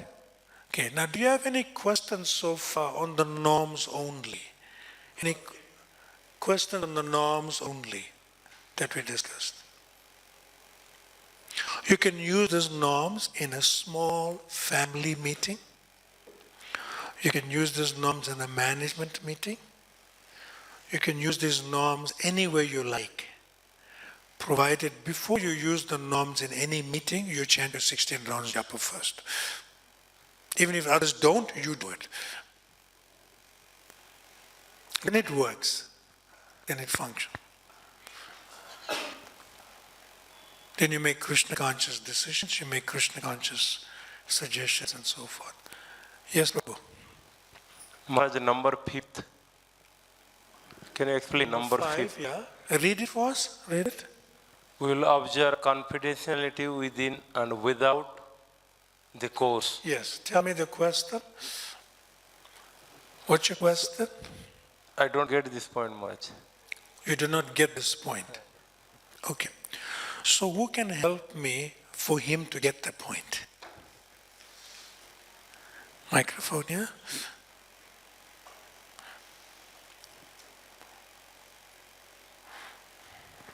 Hare Krishna. Maharaj made a point earlier. It's like if somebody reveals his mind in the course in confidence, let's say. Like in this classroom or hall during the course. Then that means we should not later on in the break start gossiping about that, and particularly definitely not we should speak to people outside of the course what has happened in the course. Is that okay? Just for that part you can say many good things about the course, but when somebody speaks, you must keep it confidentially. That okay? All right.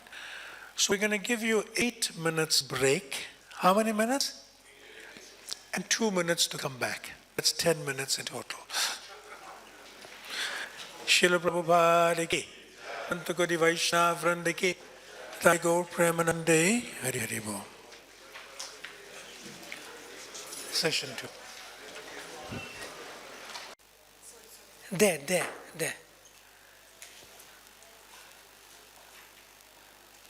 Oh, she came for you.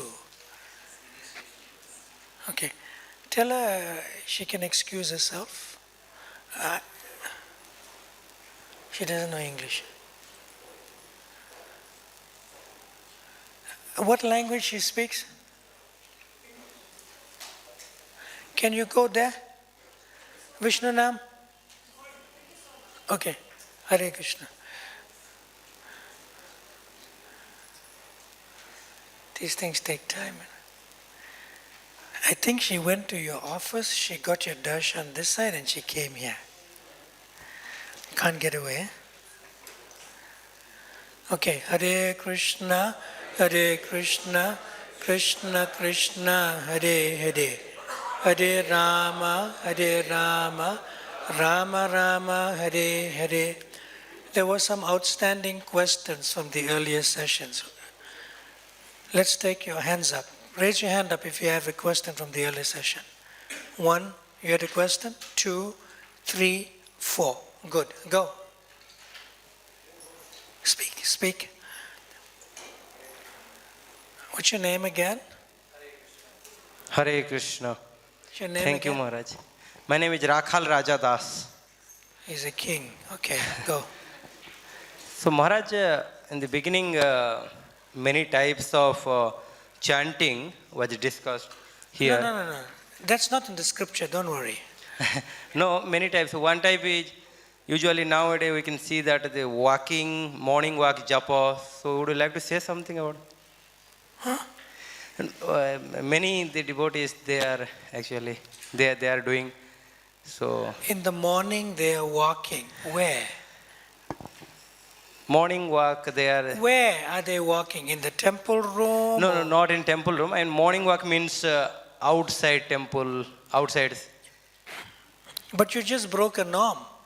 We're discussing issues of behavior. One second.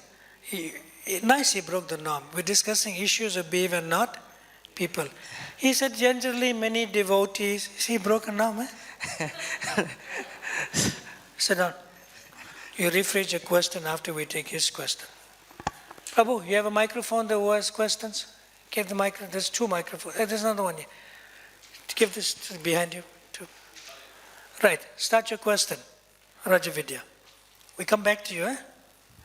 And rephrase. It's a good thing you did that for us. Go ahead. Hare Krishna Maharaj, during discussion, like you said, when we're really hearing the Harinam Mahamantra, our japa, when we really hear our japa, then we don't hear. Actually, we don't hear. No. I said, when you're actually hearing, you do not know you're hearing, not that you don't hear. Okay, yeah. It's two different things here. Yeah. So what you said, it is like, I want to like, if you can... I clarified it, right? Yeah. Next question. Thank you. Pass the microphone to the front. No, microphone to the back. Keep it, yes. So this 12 o'clock night, does that actually have any 1 minute. Hare Krishna Mataji. How are you? Can you go and speak to the devotee in the back, Vishnu Nam? He's there in the back. He's a nice devotee. Huh? Where's your handbook? Oh, you were with us in the morning. I'm sorry. Please forgive me. Please sit. Do you forgive? Give her the mic. She didn't forgive me.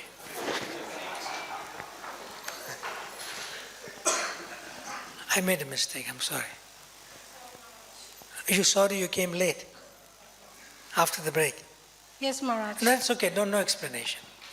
It may be personal also. That's fine.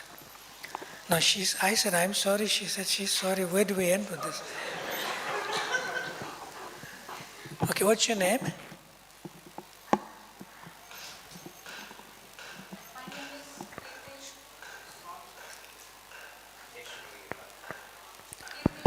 Radhika. Okay, Radhika. Thank you.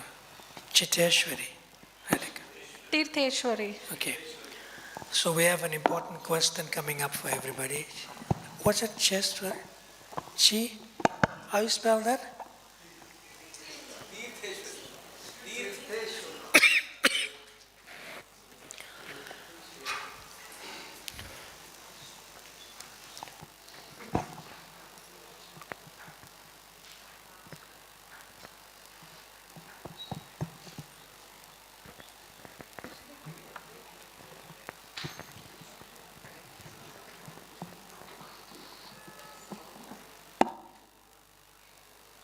It's TIR, right? Tirtheshwari Radhika. Okay, yes, thank you. Yes. Yes, so Maharaj, we have our sandhyams in the morning, midday and evening. The day starts at sunrise and ends at sunset. And then also we have from the Kami world, we have the day ends at 12 in the night. So what is that 12 o'clock significance for us? I mean, in connection with fasting? There is what is called sadhaka, practicing devotees, and the sadhya means the perfection. So his Namacharya Srila Haridas Thakur, he can chant any part of the day and night because he doesn't live in the day and night. He lives eternally in the service of the Lord by chanting the Hare Krishna Maha Mantra. So why we're doing this Japa Ashraya course is to maybe take our spiritual practices, sadhana, more seriously. So if you're not in that category, then you don't have to worry about the question. Is that okay? You can chant even whole day and night. Prabhupada, you'll see, Prabhupada says these things. But we are addressing at a particular point when one needs to practice Krishna consciousness and when should one chant on a regular normal day when everything is okay. Is that all right? Microphone there, yes, go ahead. Maharaj, Earlier we were discussing how it's so important to chant in the morning and during Brahma Muhurta time. And I think you also mentioned something along the lines of it shouldn't conflict with duty as mother, father, husband and There's wife. no conflict. I didn't use the word conflict. You're bringing up a problem here. Sorry. I didn't use the word conflict. What word did I use? Duty. Duty, sorry, yes, duty. We should not be irresponsible in terms of our duty. Now can you tell me what's the conflict? Yeah, sure. I guess my question is, what if the duty... Now, why I'm saying this? Because sometimes when you leave this course, you'll say, Maharaj was talking about a conflict, which I didn't. You may tell somebody else, it's your purport, it's not mine. Because I get emails, I get people, Maharaj, you said this in the class. I didn't say that. What did you say? I said this. There's the tapes, you can hear. Go ahead. Now, what's the conflict that you're bringing up? The conflict I'm bringing up, Maharaj, is what if the duty directly stops one waking up early in the morning? The duty of being a father or a husband, or for a Mataji, be a wife or a mother. What if that duty directly conflicts? Guru na sisyat, pita na sisyat, janani na sisyat. If you want to be a proper mother and father, you better get up in the morning so that you can liberate your children. Next question.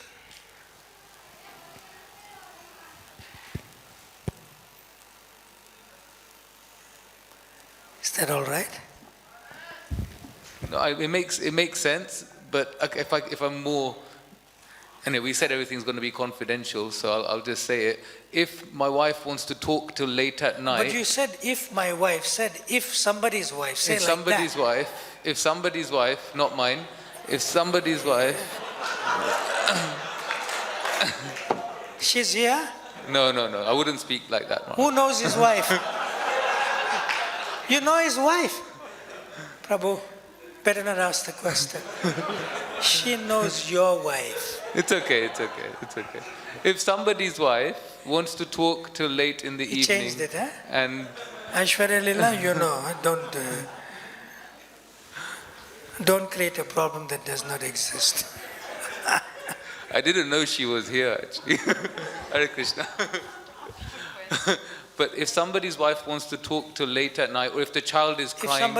If somebody's wife wants to talk till late in the evening, or the child wants to play till late in the evening, and then we cannot rest early and therefore cannot rise early... For how many years the child will be like that?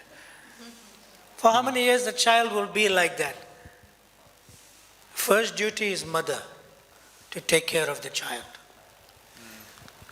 But if the child is screaming and the mother is ignorant and the mother is neglectful of the child and she's chanting a japa, can't you see I'm chanting my japa?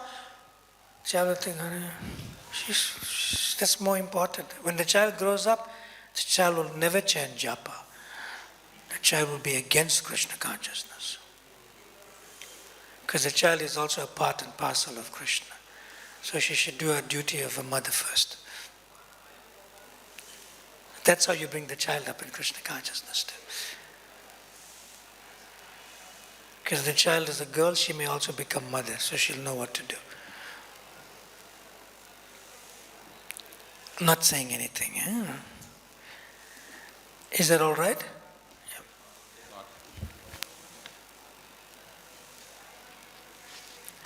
Chanting japa is your intimate relationship with Radha Krishna.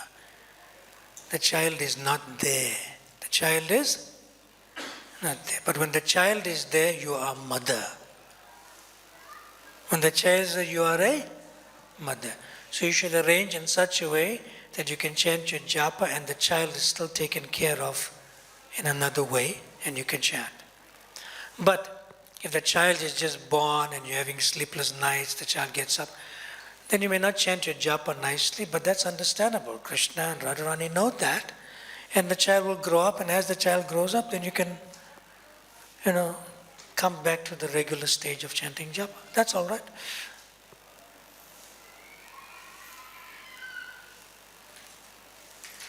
Don't fight with the father of the child. Hey, take care of the child, I'm chanting my japa. Not like that. And the poor fellow is thinking, what's wrong with her now?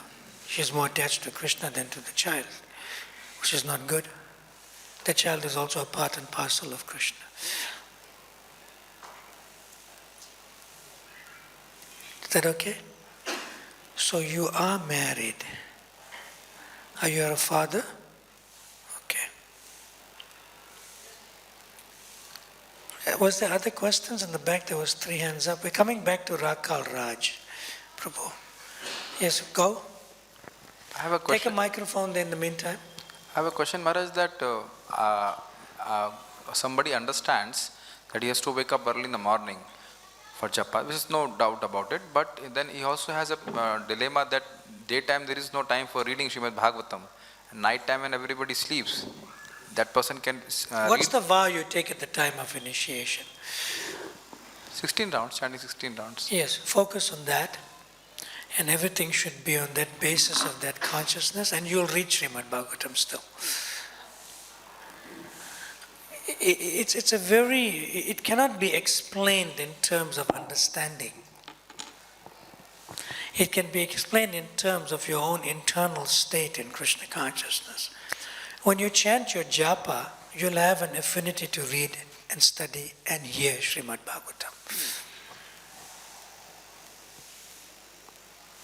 This is not for new people. This is for devotees who are already in the practices of Krishna consciousness. Like I joined Krishna consciousness, but not by chanting Hare Krishna. I joined Krishna consciousness by reading the first 3 volumes of the first canto of Srimad Bhagavatam. In those days, the first canto was in 3 volumes.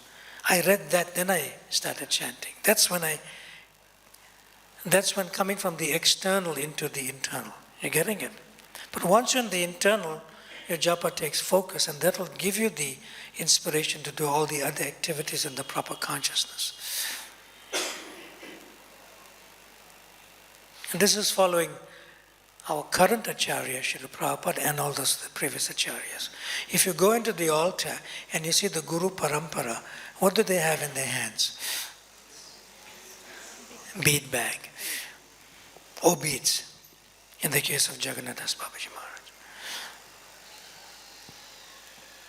It's not symbolic, it's a statement from the previous acharyas.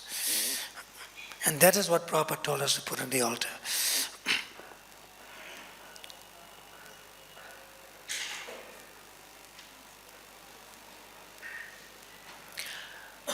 Devotees become spiritually weak and not tell others because they don't chant their japa.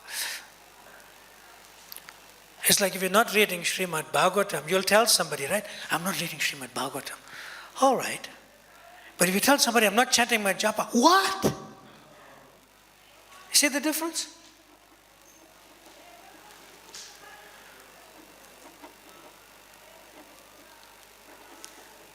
If you tell somebody, I didn't eat Mahaprasad for 3 months, why?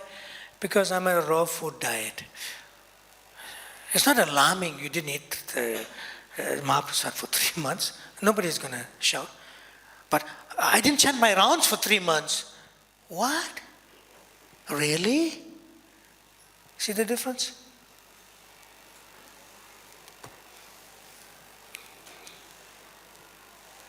Is that okay? Yes, Prabhu? And we'll go on to the next session. Maharaj, it was explained that the reason behind not waking up early in the morning was that we are not simple enough. There is no simplicity. Who's we? Me. Yes. So I'm not simple enough and there is no simplicity in me. So will you explain in future that how to develop that? Simple means they told us, it all came from you. Simple means don't eat heavy in the night. To eat heavy in the night is sense gratification, clearly.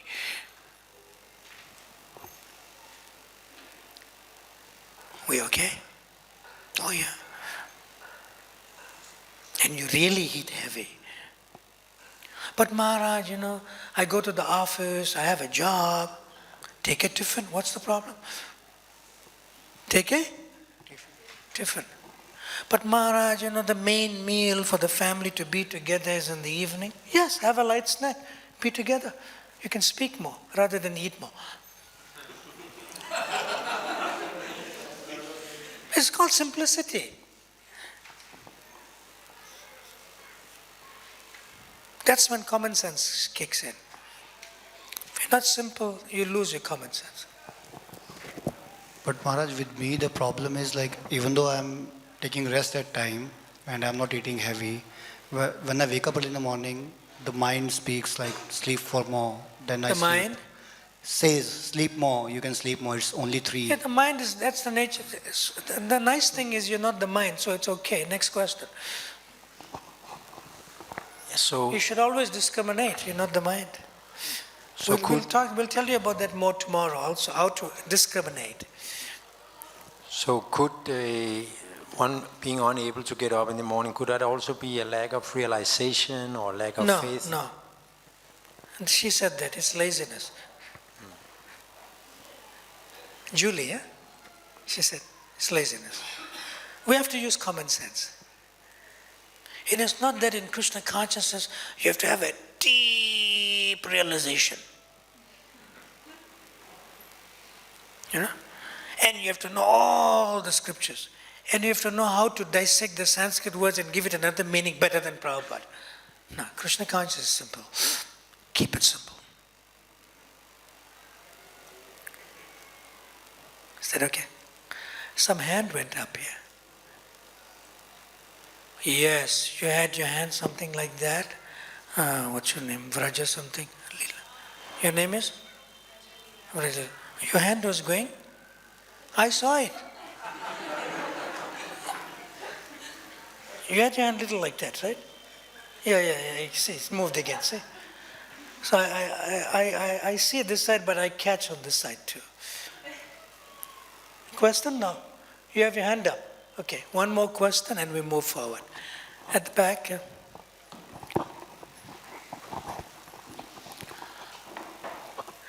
Tell us your name. Hare Krishna Maharaj. Tell us your name. My name is Deepen Maharaj. Your name is? Deepen. Deepen. Oh, like Bihari Goswami. Yeah. You know who's the initiating guru of Bhaktivinoda Thakur. Yeah. But his Shiksha guru is Jagannath Babaji Maharaj. Yes. Maharaj, here I see chanting mantra or hymn softly or and slowly is called japa. But I see, for me it takes 10 or 11 minutes to complete. No, we'll discuss that tomorrow also. Okay, fine. How long it takes to chant. One round, you know. We'll discuss that. It'll be covered. Yes, one more question and I'm moving on. But then you have to come for every session, right? Yeah. Sure. Yes. I'm rephrasing Rakal Raj's question. Let's say I'm a little overweight. Really? And the doctor said I should walk a lot. You agree?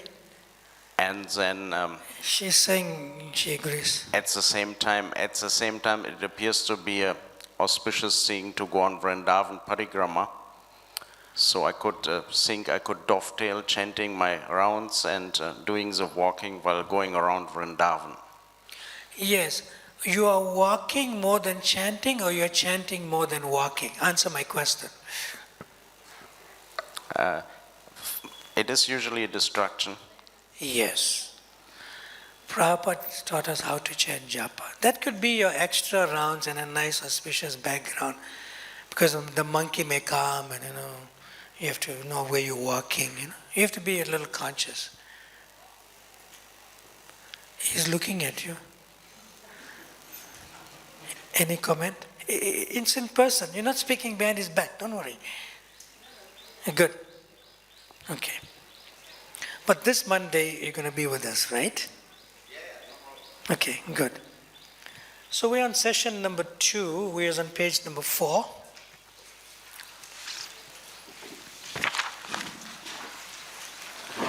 And you have blank lines. You can write in them as we move forward with this, right? Okay. So the nice question, what is the very first feeling before even beginning a relationship? Now, look at the screen and hear me. The next question is, what is the required to maintain and deepen relationships? Now, don't give me an answer for question 2.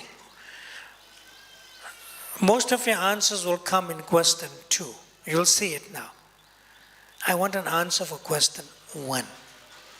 But if you give an answer, it may apply to question 2 and not 1.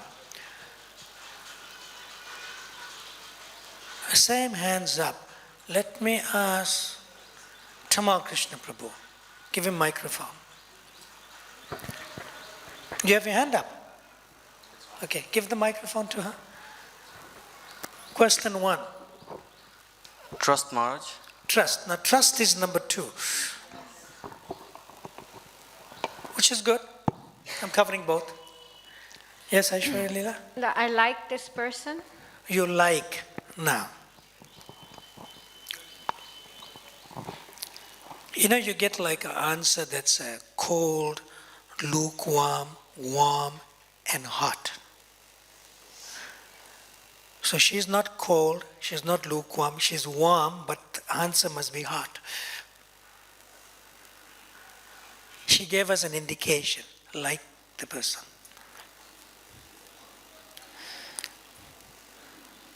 Yes? Can be joy, to be joyful to meet somebody, like a devotee, we are happy to see someone. You're happy and joyful. That's connected to liking. Okay. Yes, Prabhu, Ram Sharan. See, don't put your hand up like that, straight up. I feel that I have become secured. No, that's number 2. No, starting... You feel secure in the person's association, right? Is that what you're saying? Yes. Yes, that's number 2. Beginning. When we start beginning... The devotee right at the back didn't speak yet. Get the microphone to him. Hare Krishna, Krishna Krishna, Hare Hare. Hare Rama, Rama Rama, Hare Hare. If I'm hungry, can I come to Govinda's? Sure, Maharaj. Good. And if I have 50 guests, can I get a free meal for them too? For that we have to ask Vishnu Prabhu. No, then he'll pay for it, don't worry. Yeah. Go ahead. Maharaj, it's love which is needed to... It's what? It's love. That's too high and deep for me. Aishwarya Leela said, liking.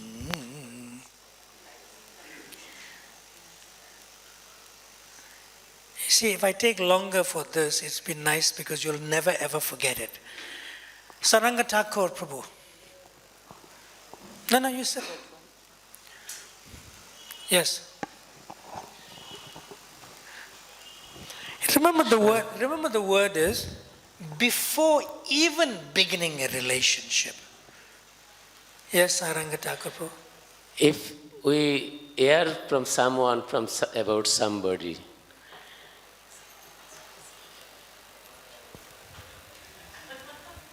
before beginning a relationship, that's close to liking. Then you'll get to like the person in that sense. Yes. You're thoughtful. Your answer is thoughtful also. The others are giving number 2. Let's see. Microphone to her. And give the microphone to Yamuna here. Yes. Anticipation. Anticipation. No, that means you already know the person. Yes, Yamuna. Yamuna Priya.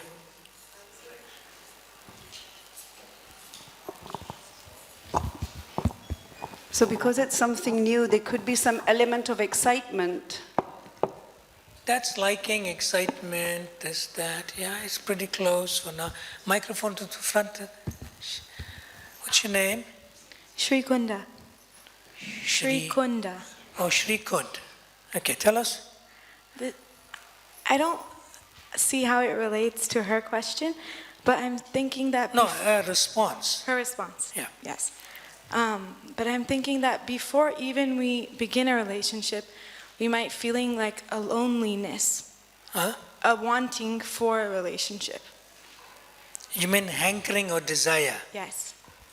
No, that means number 2.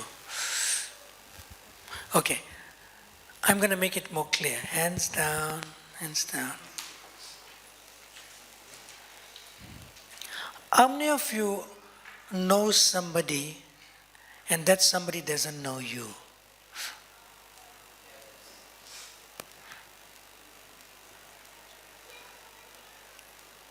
Obviously anybody, right? Yeah. Now let's see. Ati Sundari, you almost jumped out of the body.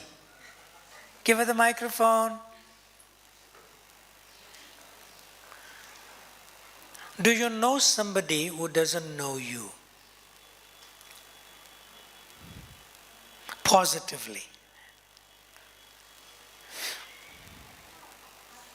Okay, put the microphone on.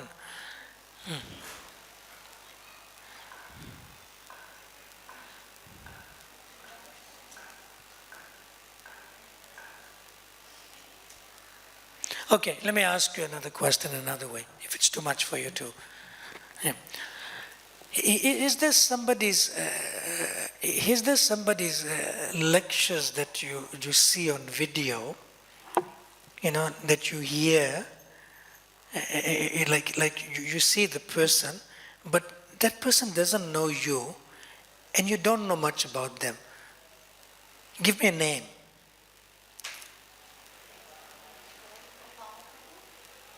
Give me a name. What's it? Gopal. Okay.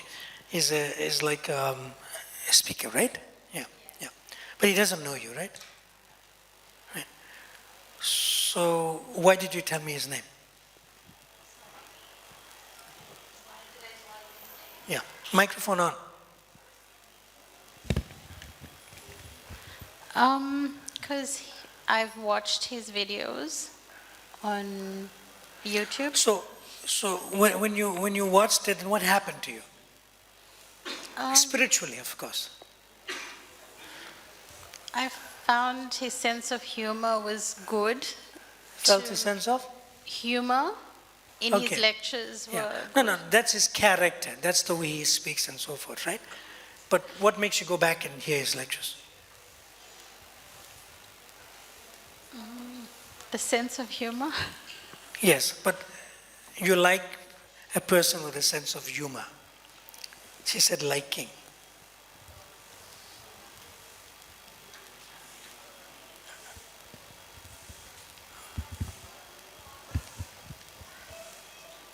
You want to say something?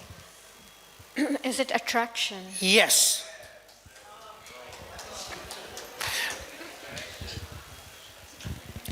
What's the word? Attraction.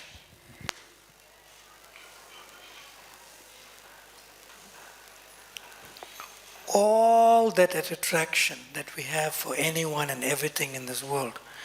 Like the other time I taught this course some other place. I said, how many of you know Amitabh Bachchan? You can't miss him. You'll see him in the airport in some advertising for cement, or come to Rajasthan and he's got one mukut next to a camel. But Amitabh Bachchan doesn't know you, but you're attracted to him, right? Because as a movie star and his whatever. You understand the point? Yeah. So attraction is the key. Attraction is the key in any relationship. But in the material world, when you're attracted to somebody, the relationship is zero. It is zero. The person doesn't even know you. But with Radha and Krishna, it's different. They always know you, and now you are getting to revive your relationship with them. That's very different. Very different. But if you're attracted to devotees who are Krishna conscious, that is in relationship to Radha Krishna also. That's also important. That's also important. To be Krishna conscious, you have to associate with those who are conscious of Krishna. That's devotees. We all right? We good? So now we'll take your question. Haribol? Question. Rephrase, but don't break the norms. Thank you, Maharaj. So, Say like this, Maharaj, I like to walk and chant. Say that? yes. Actually, yes, Maharaj. Sometimes I like to do morning walk and chanting. So, Not always, because I don't usually go for. Yes, the morning walk is sometimes, which is fine, but it's not your japa. It's not your 16 rounds of japa. It's like extra japa. Is that all right? That is but you extra. are saying it's nice to walk after Mangalarti, right? Yes. It's cooler, it gets hot. Sometimes we are doing parikrama also.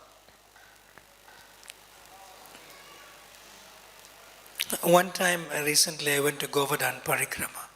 So I woke up at 1 o'clock in the morning, I chanted all my 16 rounds, and I chanted many, many rounds as a good background on Govardhan Parikrama before I went.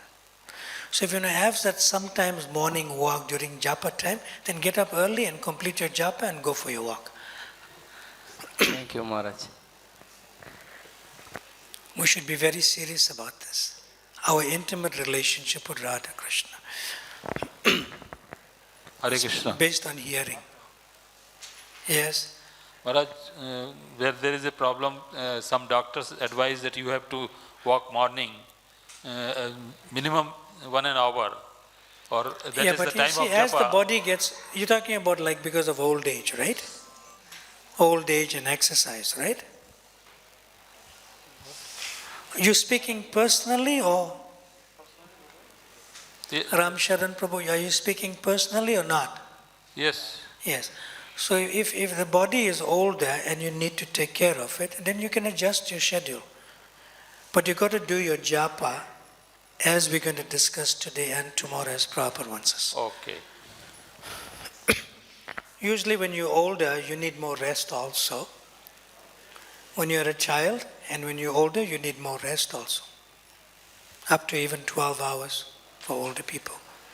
You need more rest also. Is that okay? Okay, I'm moving along. The holy name is Chintamani. We're on page number 4. The holy name of Krishna is transcendently blissful. Now the last line. This is because the name of Krishna and Krishna are identical. We okay? Yeah. Now, let's move on. Simply by chanting the holy name, one associates with the Lord directly. How can you approach directly? Don't you have to approach as a dasa, dasa, anudas? The answer is yes and no. Because you receive the name through the mercy of the disciplic succession, by your Shiksha Gurus before initiation, by your Diksha Guru at initiation, and after initiation you continue to get inspiration to continue to chant the holy name by your Shiksha Gurus on the ground. You're getting it? But then you have a direct association with Radha and Krishna through the disciplic succession. We good?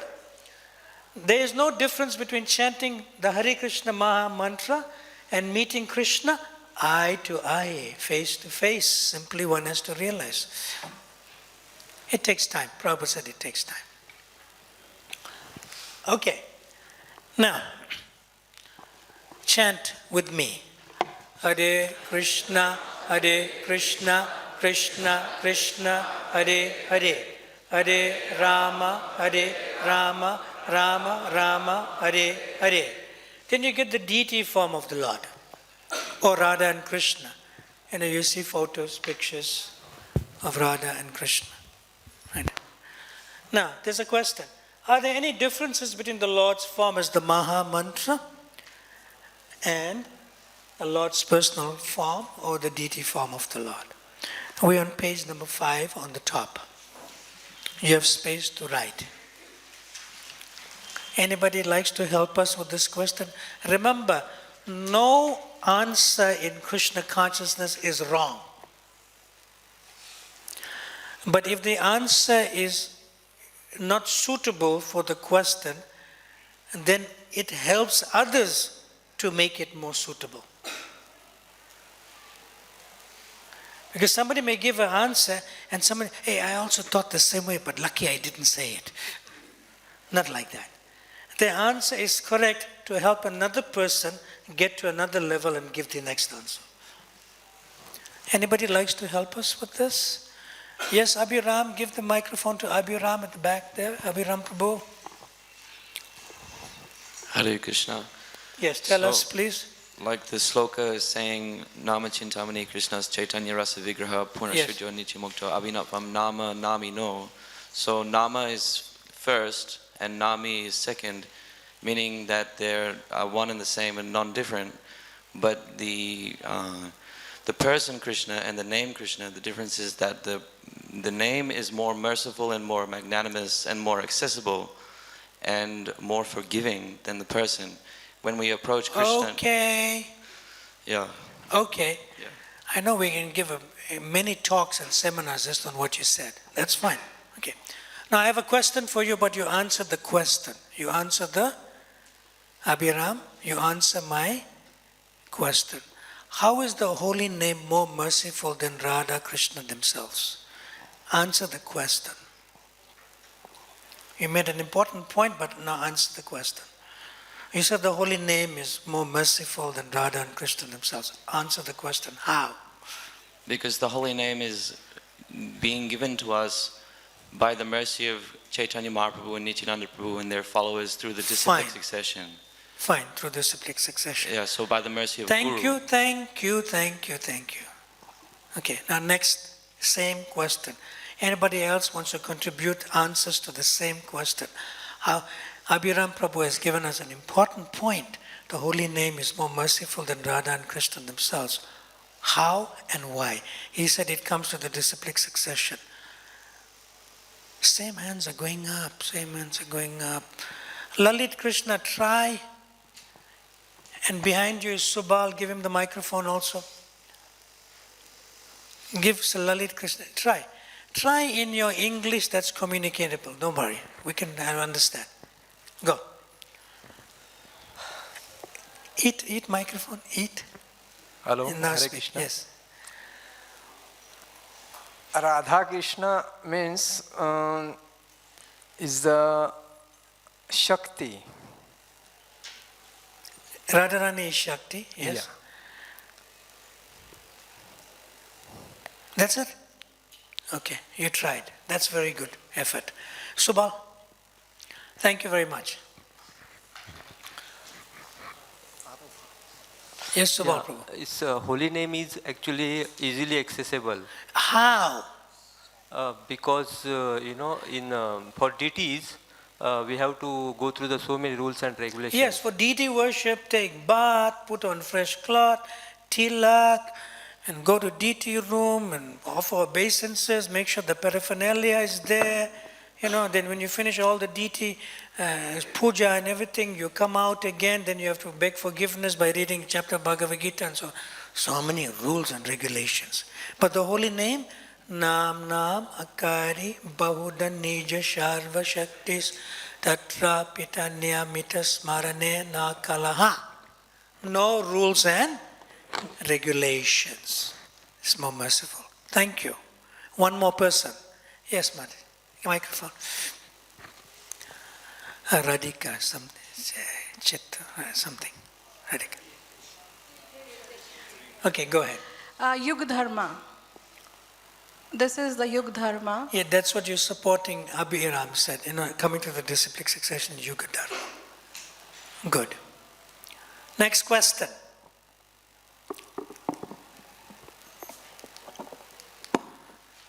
If the holy name is more merciful than Radha and Krishna, who is more merciful than the holy name? Who is more compassionate than the holy name? Same hands up. Sri Vaikuntha Prabhu. You don't mind, sometimes I'm asking devotees who didn't speak yet. Is that all right? I know you're eager to speak and you have your hands up, but we're giving a chance to him. Yes. Guru and Vaishnavas? Yes. The holy name is more merciful and more compassionate than Radha and Krishna. But the holy name is not Akashvani. It's not that it comes from the sky. Hare Krishna. No. Who manifests the holy name? What did he say? The devotees. So the devotees are more compassionate than the holy name because they manifest the holy name. Hare Krishna, Krishna Krishna, Hare Hare, Hare Rama, Rama Rama, Hare Hare. You okay? All right. So let's move on. And how is this? Let's see here. But from Srila Prabhupada himself. Amazing. This is one of my favorite translations and purports from Srila Prabhupada. It's in your book. It's on page number 5. Okay, so let's read this. The Nectar of Devotion, chapter 21. The Maha Mantra. Everyone, Hare Krishna, Krishna Krishna, Hare Hare. Hare Rama, Rama Rama, Hare Hare. Is simply an address to the Lord and His energy. So to anyone who is constantly engaged in addressing the Lord and His energy, we can imagine how much the Supreme Lord is obliged. Yes. When you chant Hare Krishna Maha Mantra, Radha and Krishna are obligated to you. They owe you. They are in your debt. Amazing. It is impossible, what's the word? For the Lord to ever forget such a devotee. It is clearly stated in this verse that anyone who addresses the Lord immediately attracts the attention of the Lord, who always remains obliged to Him. The Lord remains obliged to Him. This is not the holy name. This is Radha and Krishna themselves. For someone who chants the holy name, they become obligated. So, even at the time of leaving this body, I tell you frankly, if you forget to chant Hare Krishna, Radha and Krishna will not forget you because you have chanted before. You have chanted before. Circumstantially, you may be leaving your body in a particular circumstance. There may not be like a support system of devotees around. But because you have chanted before, Radha and Krishna will ensure that they will not forget you. They'll make arrangements. They are obligated. You have them in your debt. One of my most favorite purports. Okay. Can I move on? I'll take questions shortly. Can you see the screen? You want to move a little or you manage? You want to bring your chair here and sit if you like? Because he's shifting the camera. You can see it? You can manage? You want to come here? All right. Because of space. Yeah. All right. Now, in our Krishna consciousness movement, we have recommended that the neophyte chant at least 16 rounds. What type of devotee is this? Yeah, a neophyte is a beginning devotee. You can be a beginning devotee for 2 weeks, for 2 years, for 20 years, or 2 lifetimes. Now you decide. Okay? It's for a beginning devotee. How many rounds? At least 16 rounds. This chanting of 16 rounds is necessary, is absolutely necessary, not just necessary. If one wants to remember Krishna and not forget Him, of all the regulative principles, the spiritual masters order, what's this called? That means you have to follow, you have to be disciplined. That is why it's there. To chant at least 16 rounds is essential, is most essential. Yes. Absolutely necessary, most essential. That's for a beginner. Now, let's see a devotee's consciousness who's not a beginner in chanting japa. The members of the Krishna consciousness movement chant how many rounds? A minimum of 16 rounds a day. And how many rounds here? At least. For the neophyte, 16 rounds is enough. I have so many other important things to do. For somebody who is more mature and was no more neophyte, minimum 16 rounds, not at least. For this person, 16 rounds is not enough. 17, 18, 19, 20. So you can remain a neophyte or you can progress by doing minimum 16 rounds, not at least 16 rounds. Where you feel 16 rounds is not enough. And how can 16 rounds be not enough? Which can be done with difficulty. Which can be done, what's the word? With? Yes. So if somebody chants and they're chanting without difficulty, 16 rounds is not enough. But if you're chanting with difficulty, you're in the beginning stages. 16 rounds is enough. I have so many other things to do now. We good? And at the same time, the person is a preacher.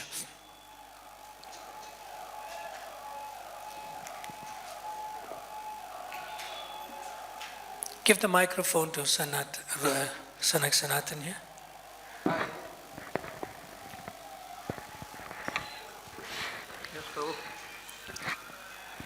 Sanak Sanatan, you're reading for me, you the devotee, and I'll read as if I'm Prabhupada. Don't say devotee, you just read. I should, okay, Srila Prabhupada, if after finishing 116 rounds of the Maha Mantra, Hare Krishna, is it all right too? It is not finished. Prabhupada is saying, we ask, have you finished your rounds? Prabhu, I didn't finish my rounds. See this word finished? Prabhupada said, what's the word? It is not finished. If you have got time, if you haven't got to do anything else, you can continue laughter. How many rounds? Ki jai. How many rounds you have to chant? 1600. Wait till the other slides come up. This is just the beginning. 1600. It is not mechanical. Now I finished 16 rounds, that's all. Why 16 rounds? You chant 1600 rounds. That is? Sorry, we're only asking to do 64 rounds on Monday, not 1600. Is that okay? On the Kadashi. We'll lessen it. Prabhupada is having his order here. You can chant 1600 rounds. That is? We know that. You want to interpret, only chant 16 rounds. A rascal, naughty fellow. Prabhupada is saying 1600. I'm emphasizing on that. I'm not emphasizing on 64 on Monday. You want to chant 1600 on Monday or 64? Let's try 64, then we can eventually get to 1600 another time, right? But he's saying, minimum 16. He's going to do 17 only. That's minimum 16. Don't interpret. Okay? That is minimum because you cannot concentrate your mind in chanting. You have no attachment for chanting. That is a regulator principle. That's what he's saying. He's meaning 16 rounds. You must finish this at 16 rounds. Otherwise, those who are actually attached to the Hare Krishna Maha Mantra, that Haridas Thakur, they are chanting whole day and night. But you cannot imitate that. Your mind is not fixed up. Therefore, it is minimum 16 rounds. Not that because minimum 16 I cannot chant more. Why not more? You can chant more and more. Yes, your question?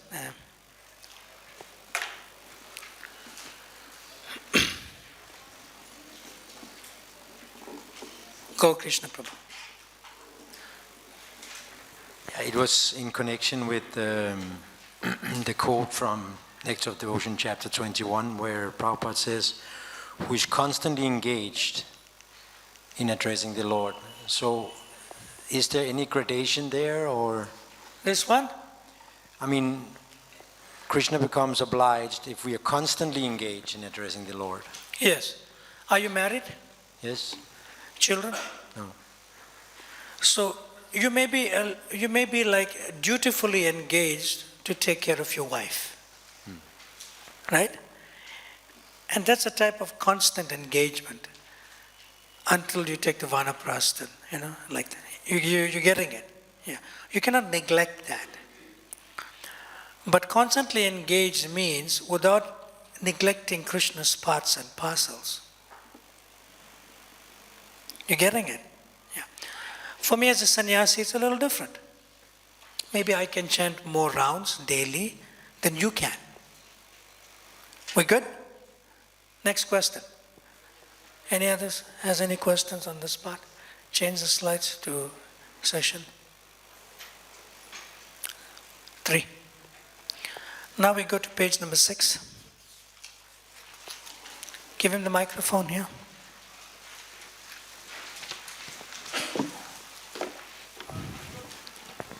I have a question that in Bhagavatam we hear that anyhow somebody chants, he gets unlimited sins are destroyed.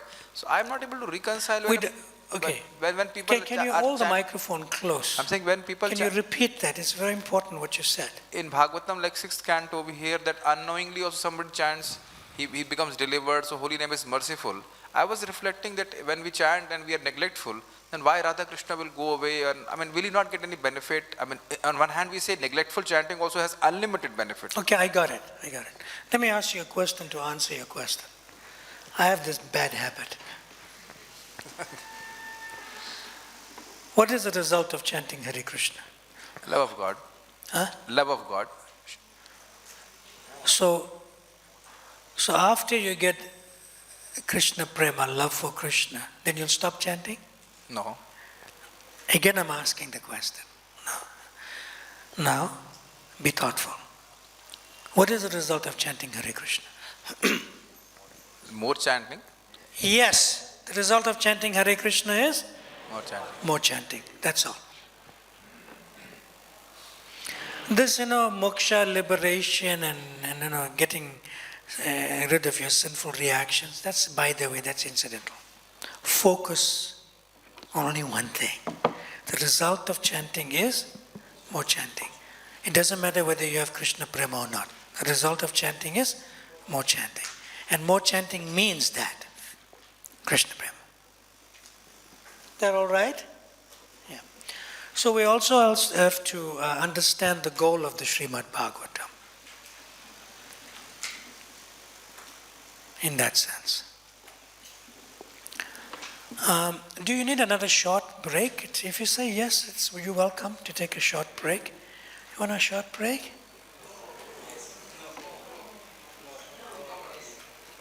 No. More people are saying no. Who's saying yes? Anuradha, you need a short break? You need a break? Yeah, you go ahead. You go ahead. Okay, everyone stand up. If you can take a short break, go.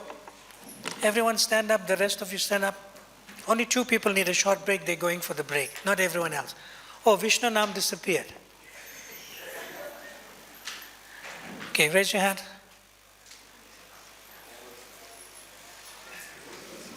Chant for us loudly, 2 words at a time. Come on. No. Your children make you angry. He makes you angry? You scream, right? Scream. No, the answer is simple. Scream. No. Louder. Hare Krishna. Hare Krishna. She'll chant 2 words at a time and we chant after. Start again. Now do it back. No. Hare Krishna first. Hare Krishna. Hare Krishna. Krishna Krishna. Hare Hare. Hare Rama. Hare Rama. Rama Rama. Hare Hare. Thank you very much. You can sit. Session number 3, page number 6.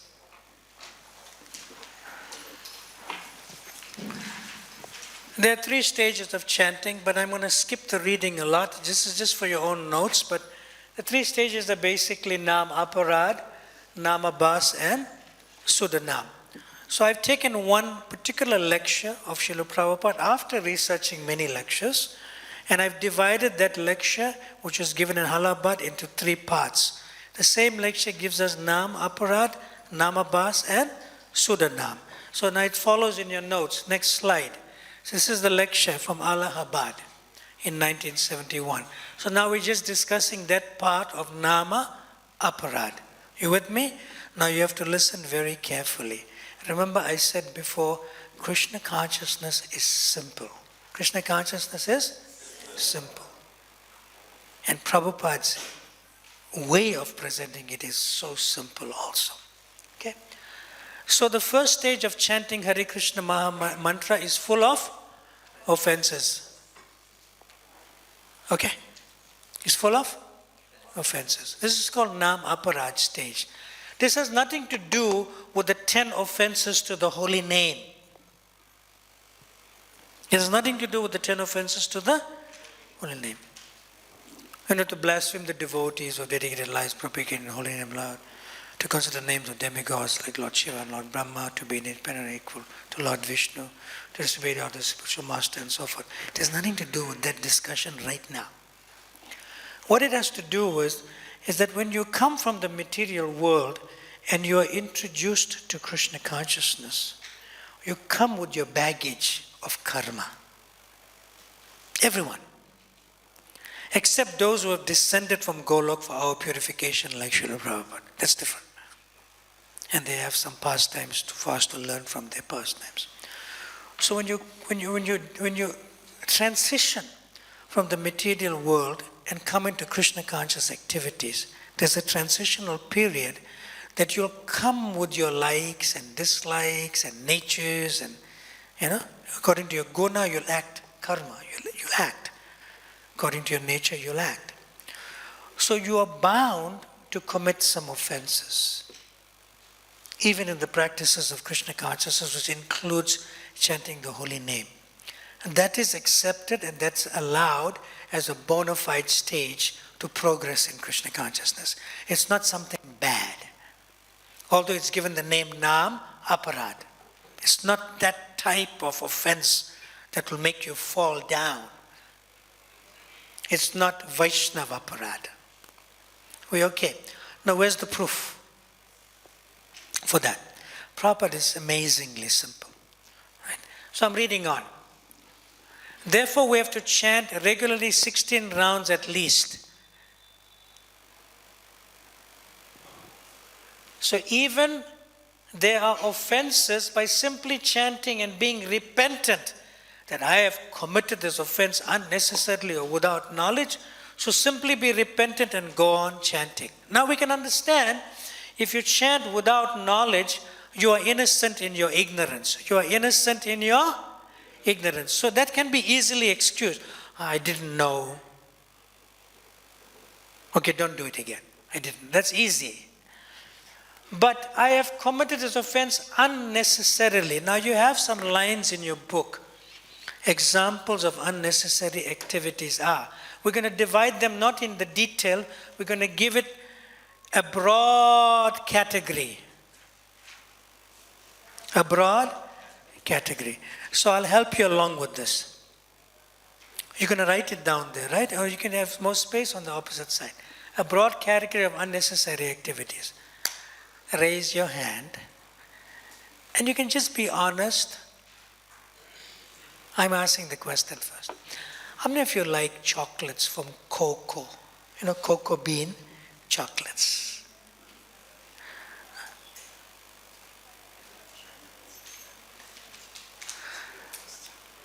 I'm looking for my victim. Raise your hands. Okay, I have my victim. Yamuna Priya. She raised the hand and she put her hand down quickly. Give her the microphone. Yamuna, come on. Yes, Maharaj. You like chocolates that made from cocoa. Yes. That is addictive. Can be.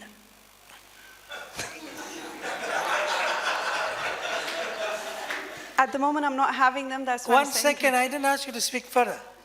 You answer my question. Be precise. So cocoa that makes chocolates is addictive, and it's actually more addictive than cigarettes. It's heavy to give up. Not easy to give up chocolates. When last did you eat the chocolates? Maybe 2 months ago. Ki Jai. She's very humble and very honest. Now, read in the microphone. Read. From there? Yeah, read.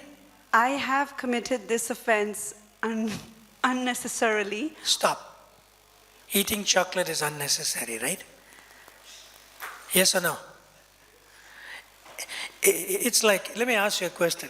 If I don't eat chocolate, I will die. Is that the case? No. No, right? Yeah. So when eating chocolates is unnecessary, right? Yes. Like if you're in India, you eat what? Namkeen. Give him the microphone. We go. Microphone.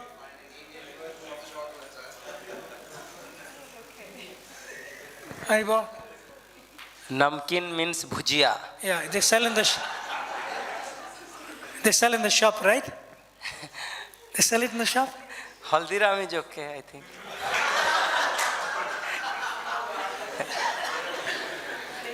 How much is it, one packet? In 50 rupees, 100 rupees.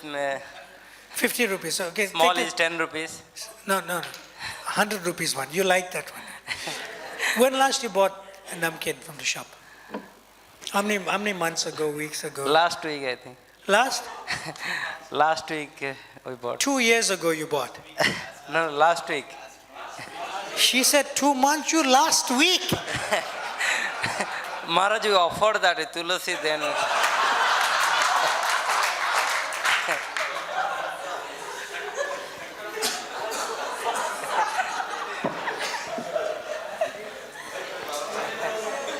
What, in charge of kitchen, 𝐷𝐵𝐵, he doesn't make namkeen? Who said never? Who said never? You also eating namkeen from outside. Yes or no? Yes or no? Oh, okay. He's safe, huh? He's playing safe. Okay. Who cooked that namkeen? Tell us. Don't tell me bridge basi. Not machine. Who cooked? Nowadays they all are in machine, I think. No. Somebody must have put the dough, mixed the dough, didn't take bath, went to the sailor and put the dough, right? Maharaj, now and it's, all in the dough machine, it's like, so hot there, and he's like this, and he's in the dough machine. That is old traditional way of system, but now... No, don't worry about the traditional way. That namkeen you bought from the shop in that packet, it has a brand name, right? Some brand name. What's the brand name? We won't ask the brand of the chocolate, that we forgot. Haldiram, very famous in India. Haldiram. Yes. So who prepared that and put in the packet, and who they offered it to? No, they are not offering, we are offering. So that cooked it, and Krishna accepted it because a non-devotee cooked it? Actually... What? Sri Vishnu, Sri Vishnu, Sri Vishnu. Right. Is it necessary to eat that? Is it necessary? No. No. So that's what is called Nam Aparaj stage. Sit down. Thank you very much. Nam Aparaj stage means you are still attached to eating or doing things unnecessarily. For example, you're still attached to watching movies. You're still attached to social media. You're still attached to eating in outside restaurants. You're still attached to reading non-devotional literature or books. But you're still chanting Hare Krishna, and you still consider yourself a devotee. That's called Nam Aparaj stage. It's got nothing to do with the 10 offenses. And you're not affecting somebody else. In other words, you're only affecting yourself. That's called unnecessarily. Sometimes if you eat this namkeen because you got stuck in one train, you forgot to take enough prasad, and there's a bun there, some riot is going on, and they block the railway line, and you're there for 3 days, oh no temple, no prasad, okay, namkeen, that's okay, sometimes. But not that you're attached to eating it.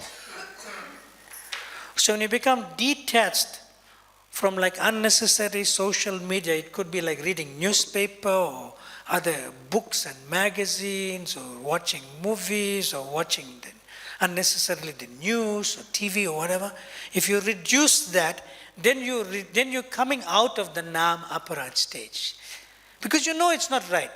How you know it's not right? You feel guilty. You feel guilty. So simply be repentant. Repentant means it's good to feel bad. Oh, I shouldn't have done that. Why did I watch that movie? Now I'm chanting my japa, I'm thinking of the movie. So, oh, why did I take that chocolate from him and eat? You know, now when I'm chanting my japa, I can't even hear my chanting. But you don't know it came from the chocolate that you had. Because it's not prasad. See? So that's what unnecessarily means in a broad sense. In the broad sense, basically it's three things. It's called prajalpa. You know, speaking about politics, this, that. And it's called social media, and it's called eating food not cooked by devotees. We have some inclination still for that, because we're still in the Nam Aparad stage. We good? You all stay in Vrindavan, you don't need to ask these questions. Just stay and only take Mahaprasad or Prasad from Krishna Hall, you know. Shall I ask one question? Okay. Maharaj, while doing chanting... Tell everyone your name. I'm Sadhu Muralidhar Das. He's a sadhu. I don't know why he's asking question. While chanting, if we don't concentrate on the japa, Krishna... When you chant, you must never concentrate. That word should be kicked out of your consciousness when you chant. When you chant, you simply hear. Concentration comes from the mind, not from the heart. Hearing goes into the heart. Is that okay? Yes.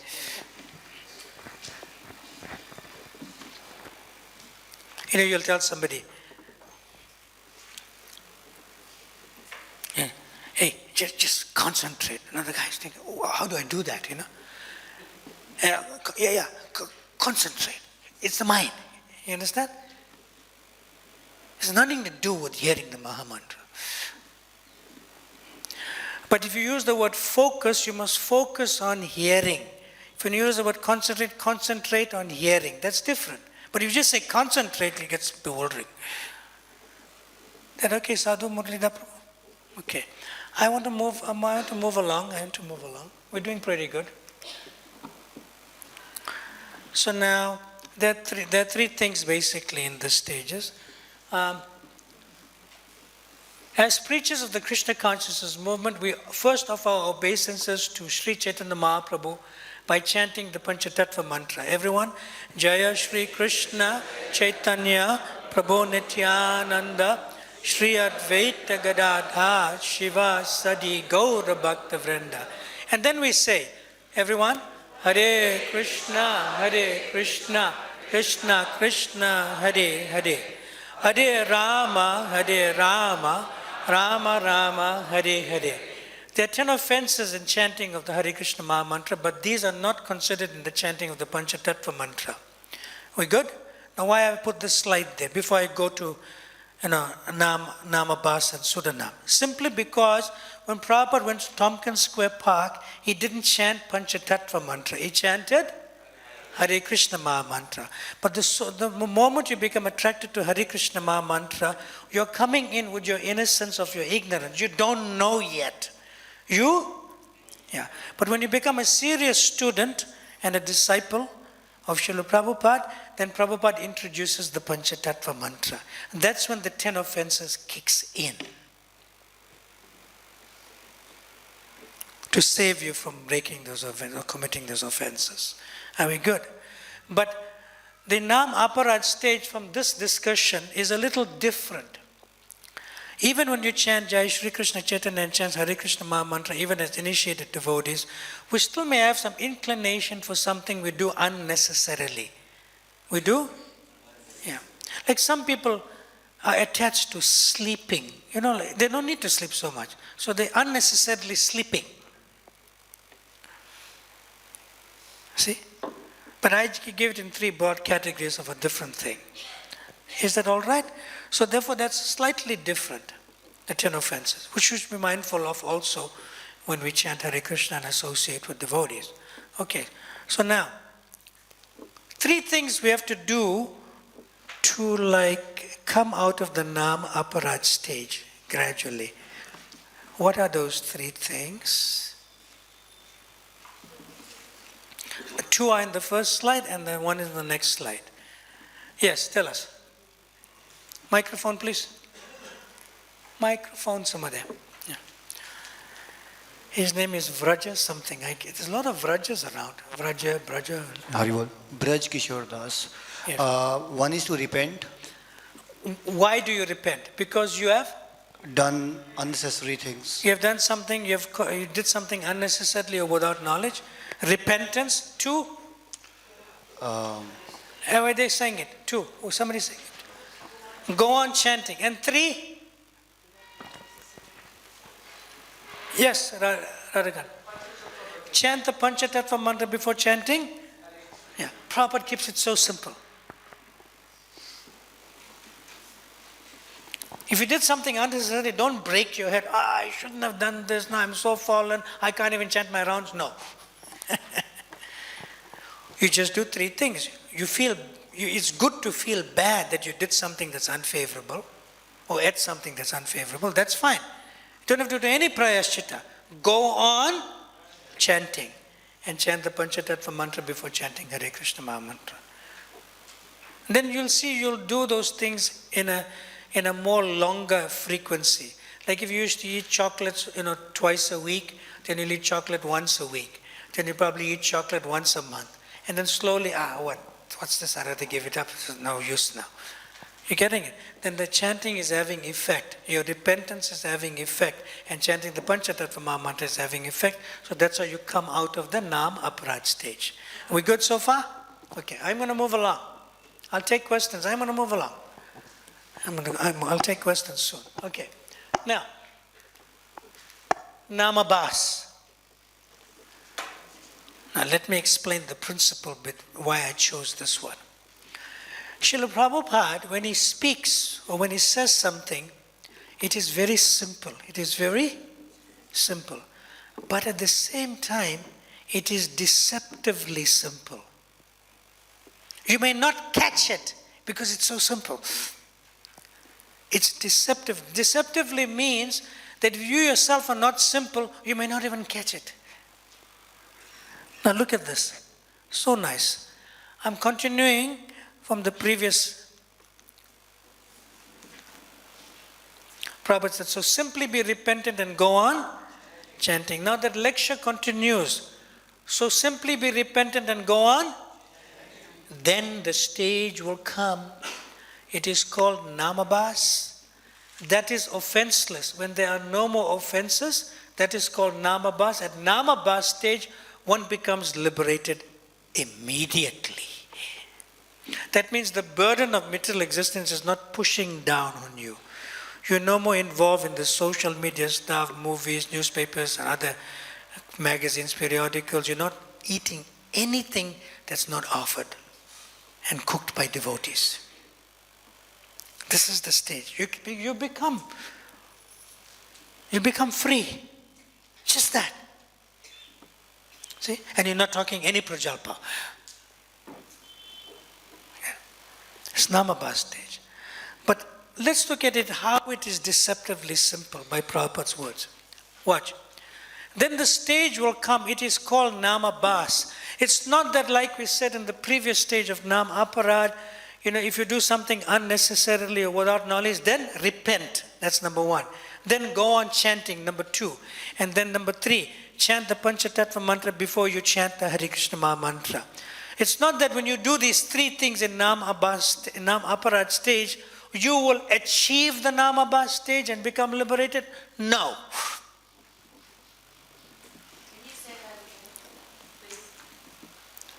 When you are repentant for something that you did unnecessarily or ate unnecessarily, and when you did it without knowledge, then you repent.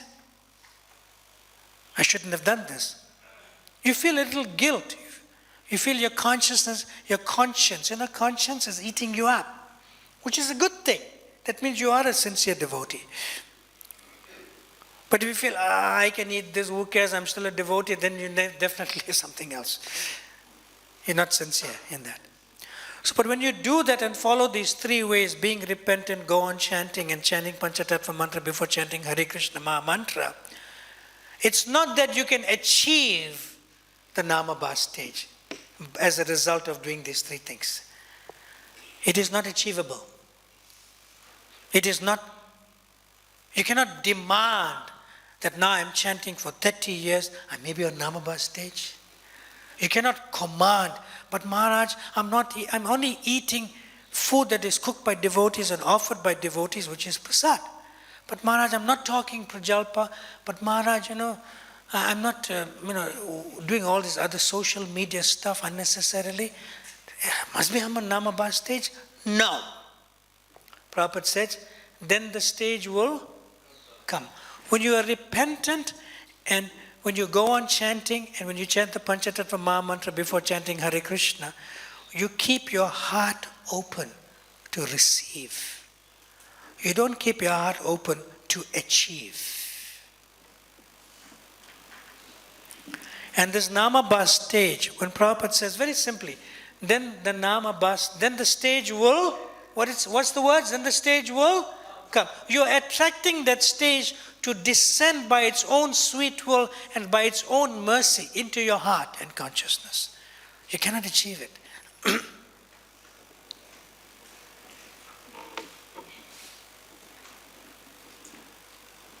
You cannot tell somebody, Prabhu, you're still on Nam Aparaj stage, you must come to my stage. I'm on Namabhas. But Prabhu, you may be on Namabhas, but I know that other devotees on Sudanam. Maybe you should surrender to him. No such thing. No such thing. So let's get to Sudanam. Sudanam, same lecture. And when one is liberated, if he goes on chanting, you taking notes still? Give you a few minutes. Hare Krishna, Krishna Krishna, Hare Hare, Hare Rama, Rama Rama, Hare Hare, Hare Krishna, Krishna Krishna, Hare Hare, Hare Rama, Rama Rama, Hare Hare. Okay, I think he's still writing there. Okay, she's still writing. Hare Krishna, Krishna Krishna, Hare Hare, Hare Rama, Rama Rama, Hare Hare. When one is liberated, if he goes on chanting, now listen carefully. This is not a self-manifested condition from your perspective. This is how others may see you, but you don't know that you are liberated. If you know that you are liberated, then you are high. You are high. Then you can only fall and come down. You cannot go higher. You'll only come down. But if you don't know you're liberated, others may see you like that. All you're doing is only one activity. He goes on, naturally he will go on chanting. He said, when I asked him the question earlier on, what is the result of chanting? He said, then his love of Krishna becomes manifest, which is Krishna Prema. But what did I say? What is the result of chanting? Go on chanting. Whether your love for Krishna is manifest or not, you must go on chanting, no matter how difficult it is. Because only you can eat when you're hungry. Only you can chant your own rounds. You cannot blame it on somebody else. Prabhu, I can't chant my rounds. Why? He criticized me during prasadam time. Oh, you can't chant your rounds? Yeah, because he criticized me. Prabhu, I can't chant my rounds and I don't have a car to go on Sankirtan. No. Only you can chant your own rounds. Nobody can take that away from you. Only you yourself can lose it by your own consciousness, by your own lower consciousness. Okay? And when one is liberated, if he goes on chanting, naturally he will go on chanting. Then his love of Krishna becomes manifest. This is Sudana. But the person doesn't know. So therefore we are in the safe boat.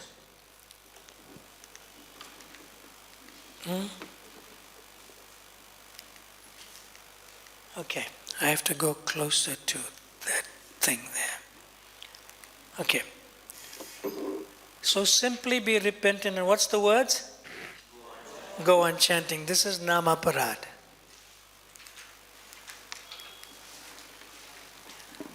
Namabas.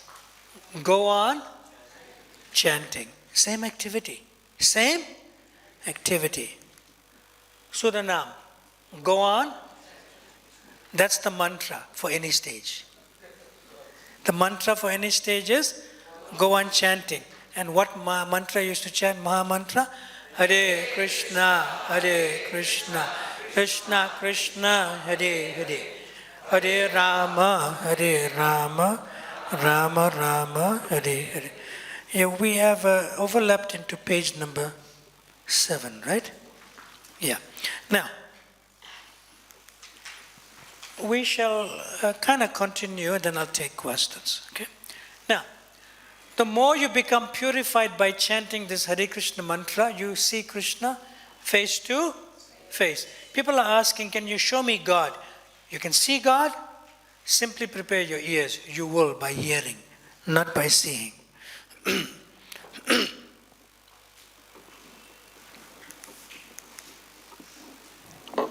Yes, Giriraj. Haribol, read, you are Giriraj. That's same, Giriraj Swami, you are gay. Read first.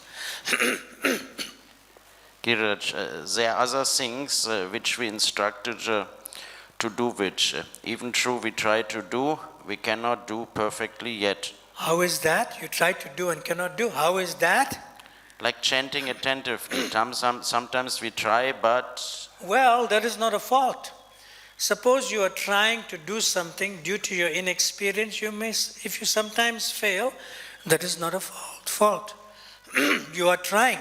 There is a verse in the Bhagavatam that if a devotee is trying his best, but due to his incapability he sometimes fails, Krishna excuses him. And in the Bhagavad Gita also it is said, Apichetsu durachara bhajata mam ananya bhak, Bhagavad Gita 9:30. Sometimes not willingly, but due to past bad habits. Habit is second nature. One does something nonsensical, but that does not mean he is faulty, but he must repent for that. It's good to feel bad. I have done this, and you should try to avoid it as far as possible. But habit is second nature. Sometimes in spite of your trying hard, Maya is so strong that it pushes with pitfalls. That can be excused. Krishna excuses, but those who are doing something willingly are not excused. So the mantra here is try your best. Try your best. Okay, we had a few questions. Hands up. Hands up for questions. Microphone, please. 1, 2, 3 questions. We'll take... Yes. You have a microphone? Okay. You go first. When we talk about repentance, what if our repentance is so much that we leave chanting? Like, for example, I'm feeling, I cannot leave such attachment. Better not to chant. So it goes to that level.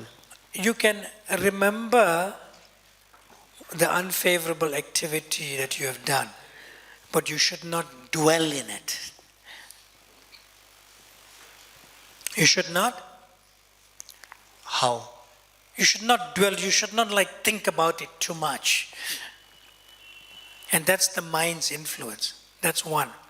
Secondly, is that you may have done some activity that's not just unfavorable, but it's super unfavorable. And then you really feel bad about it for days and months and even years. You getting it? Yes. Yeah. Yes. Yeah. And then you don't feel like even chanting. But that's not the reason why the reason is not that you feel bad you did something super unfavorable, that you're not chanting. You don't really feel like chanting. That's why. You cannot use that as an excuse not to continue to chant.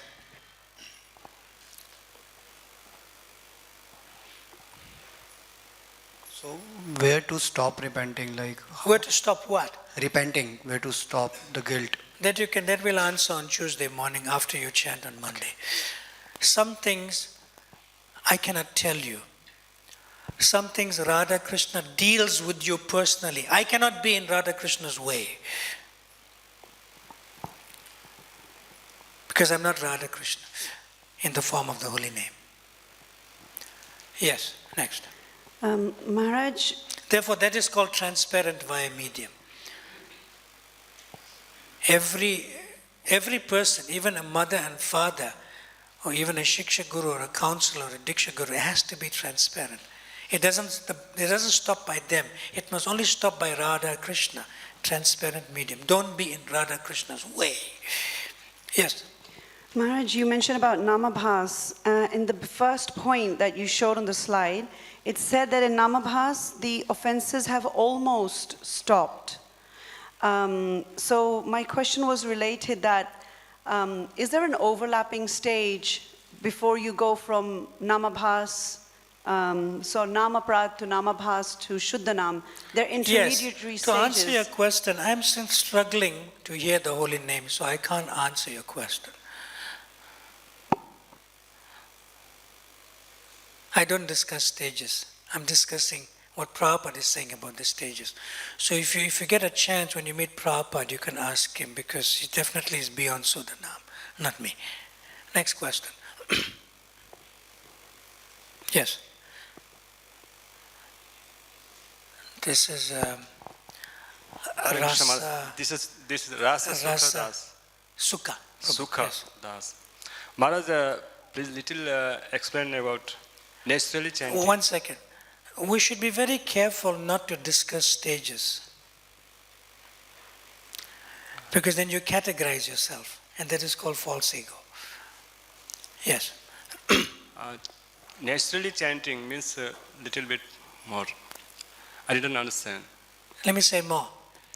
Do not try to analyze and be judgmental in yourself. Let others do it for you. Next.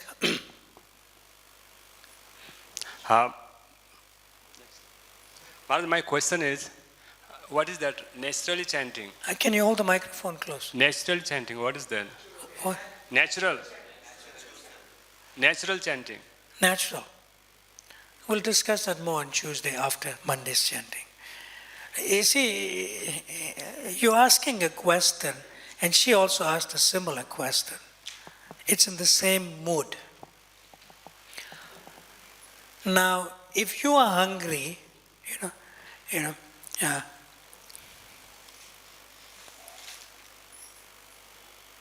Tusti Pusti Shuddhapayo Anugasam. It's the 11th canto. Yeah. So Prabhupada used to quote this verse. So when a man is hungry, when a person is hungry, right, he experiences two things, tusti and pusti, satisfaction and nourishment. Right? So if you are so hungry and you're eating prasadam, and I ask you, and while you're eating prasadam, the activities you're eating prasadam, and when I ask you, how are you feeling? You don't even care for my question. Can't you see? You eat. You eat. But even if you answer my question, it won't make any sense, because you are eating and you are feeling the nourishment and satisfaction. I'm not feeling it. So natural chanting is something else that you should feel. I cannot explain that to you. So we'll discuss that on Tuesday when we have open questions and answers after Monday's chanting on Ekadashi. Yes. That okay? Maharaj? Some things are just not theory, some things are just rasa, and some things, and most things in Krishna consciousness is beyond philosophy and understanding. Most things. Yes. If I understood you correctly, you just explained that we don't discuss stages. Discuss? We don't discuss these stages. Yeah, because you're asking me a question that I'm still trying to hear the holy name when I chant. So I can't answer your question. Yes, yes. So would it be also because actually Chaitanya Mahaprabhu's teaching for us is to always see ourselves lower than the straw in the street? No. No. You cannot show or expose humility. That is false humility. Next question.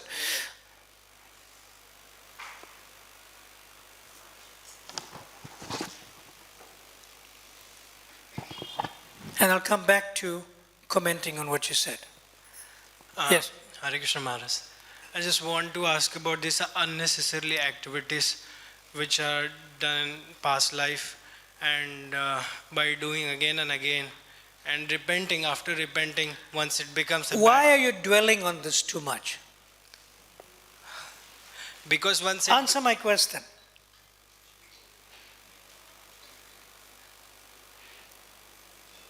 Why are you dwelling on this and asking such a question?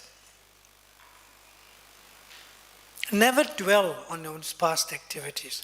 Never dwell on one's sinful activities. Don't dwell on that. Okay. Even during Srila Prabhupada's time, when some of his disciples left Krishna consciousness and came back, he never really asked them, what did you do? He said, welcome back home. Don't dwell on that and don't ask such a question. Okay. Just take the positive process of Krishna consciousness. You may remember it, not to go back to it. That's different. But don't dwell. Don't meditate. Oh, I was such a rascal, I was so fallen. Don't dwell on these things. There's no value to dwelling on it. Okay. Okay. Did I answer your question? Yes. Yes or no? Yes. Good. Microphone here and microphone there. You had a question? Yes. Okay, keep the microphone. You have a microphone now? You keep it. She has one. Yes, go ahead. Yes. Yes, so if I'm chanting... This is a very nice arrangement. Our sound man stays with us. It's very good. Thank you. Yes. So if I'm chanting while trying to give up offenses... You don't chant to give up offenses. No, but if I have... What is the result of chanting? What is the result of chanting? More chanting. It's that simple. Yeah, but the mentality, if... No buts. Don't even worry about whether you're giving up this desire or that desire. Don't worry about it. It's different for different devotees. I cannot answer your question. What's in your heart and what's in my heart is different. But if you are an individual and you have a personal relationship with Radha and Krishna. I cannot answer that for you. No, but if I'm indifferent, if I'm not repentant... If you're not, then you still go on chanting and repentance will enter your heart. The result of chanting is? More chanting. That's all. You focus on that. Life becomes easier in Krishna consciousness. It becomes simple. I'm not cutting you short. I'm bringing you to the goal. Not the incident things by the ways or the side effects. We're not interested in side effects. We're interested in the focus of our intimate relationship with Radha and Krishna. And we had it once. We want to revive that fully in devotional service to them. Is that okay? Yes. Maharaj, so my Maharaj, question I'll is... come back to you. My question is What's your regarding name again? this Amrita. Amrita. Okay, go ahead. So my question is regarding unnecessary offenses. Like we talk about the outside food. So Outside? Eating outside food. I talked about it, yes. So just a small question. So Maharaj, is it more about the consciousness of a person who's cooking rather than differentiating as a devotee or a non-devotee? Then you cook yourself. Next question. What is the... You know how to cook? It's the safest. Because when you when you differentiate between the consciousness of one devotee cook and another devotee cook, it may be Vaishnava aparat. You be careful. Be careful. If you're not sure, then ask. But if you don't want to ask, then keep a respectful distance from that cooking. But don't comment. Because in the mind is okay, but not verbal and not physical.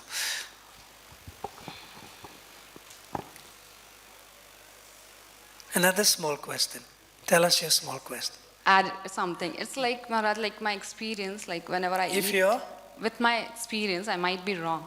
So, like whenever I eat in Govindas or no? No, that's okay. So, Now we're discussing issues it's of like- behavior, not places. Govinda means as cooks there too. Okay. Please, next question. What is the risk if we chant more and we do Otherwise, we'll go this side, and then, Vishnu Nam, Maharaj, are you allowed that discussion on Govindas? Follow the norm. Follow the norm. Everyone is sincere in the service. Remember, when you buy something, you're doing business. We're not talking business here.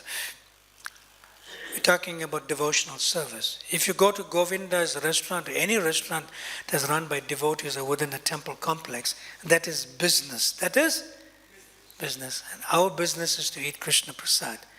You're not going to a business to a restaurant. That's different. See? Is that okay? Go to the Mahaprasad stall. You want to still question those consciousness? Is that okay, Amrita? Yeah. We have to be very careful because we have to respect everyone, including those who are working to cook in the restaurant, and so we have to respect everyone because they have a role to play. Is that okay? You ask any manager in Iskcon. I manage huge temples. I even managed this temple 20 years ago. I was president here. It's not easy to get a devotee cooks and devotee volunteers. It's not easy. And there's so many devotees around. Yes, it's actually a challenge. Is that all right? How to do for keep on chanting and do our service? Can you hold it close and start again? How to do for keep on chanting? How to do? For chanting more. But How to do chanting more? Just simply put your hand in the bead bag and chant more. Yes, but if we preach also, if we have a service to preach. The first part, the serve part. Is it then we chant The first part. What is the risk to chant, to think to always, okay, I will chant for show that Krishna manifests my love? I'm trying to understand because I know English is not your first language, but I'm trying to understand. Can you go slowly again, slowly? Yes. What is the? Srila Prabhupada said that naturally we will go on chanting, yes. Then his love of Krishna becomes manifest. Yes. But when we are in the temple, there are many people who don't know and... what are you saying? You're following a norm here? Say what if, use the words what if, I'm trying to help you along. What is the quantity, the quality of our chanting if we don't give the love of God also? Quantity and quality, we're coming to the slides from Prabhupada. We'll answer your question. Just like somebody else asked a question, we said we'll answer it about how long does a chant take to chant. So that's Prabhupada is going to answer that. Are we okay? Yeah. The main thing is that when you're preaching to new people who come into the temple room, they don't know what is Krishna consciousness in its way. So they are new people. So with the new people, you introduce them to chanting the Hare Krishna Maha Mantra. It doesn't apply to whoever is in this class. In this course, they're all practicing devotees. It's different for new people. Is that okay? But if you want to chant more, take your fingers, put in your bead bag, and just chant. Is that simple? I remember to Is that simple? Yes, it's simple. But not easy. Can I add something? Because yes. I heard Bhagavad Gita, the class were chapter 2, verse 24 this morning. Srila Prabhupada said that when we keep on chanting and we meet another person who don't know about chanting, we should tell him, you are very good, you deserve to chant also the holy name and to give this test. But it's not so much the words you use. It's so much. Is it love? No, it's or so much. love is It's to so much. continue on chanting. No, it's not so much how you preach to people in terms of the words you use. It's more important they will feel that you're a well-wisher from their hearts to your hearts. And whatever you say, they will accept. You have to have that affection and compassion that comes with that affection for other people. It doesn't matter whether it's imperfectly said or perfectly said. Don't worry about that. What is to manifest the love? Is it to keep on chanting or is it to speak to this person? Now you're asking a question for new peoples, but that's not in this forum. Is that all right? Okay.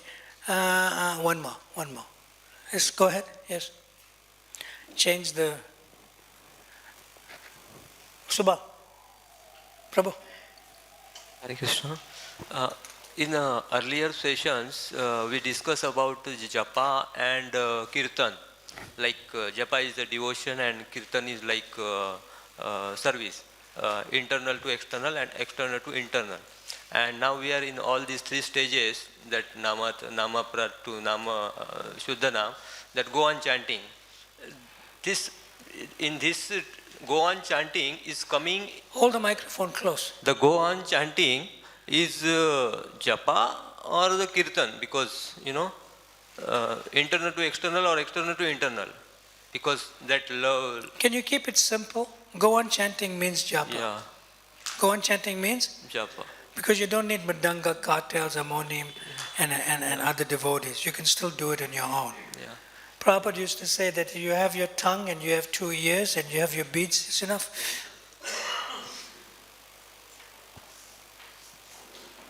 Our course is called Japa Ashraya course. We focus on that for now.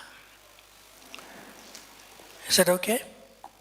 I also teach another course.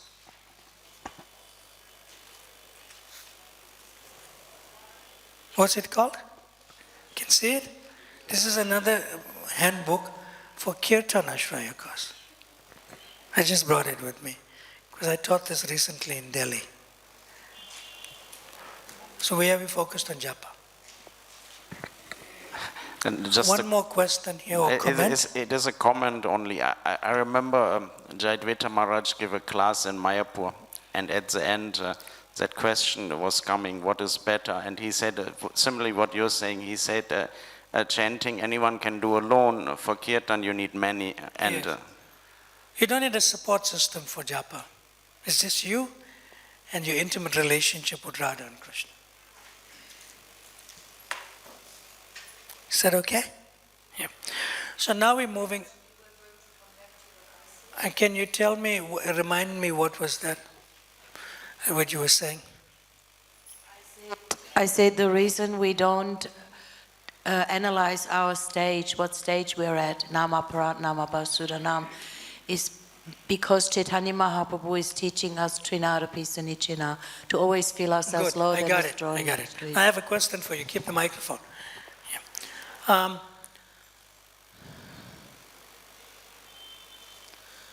What is humility? Humility. Humility is intolerance to untruth. Where did you get that definition from? I remember reading a quote from Bhaktisiddhanta Saraswati Prabhupada.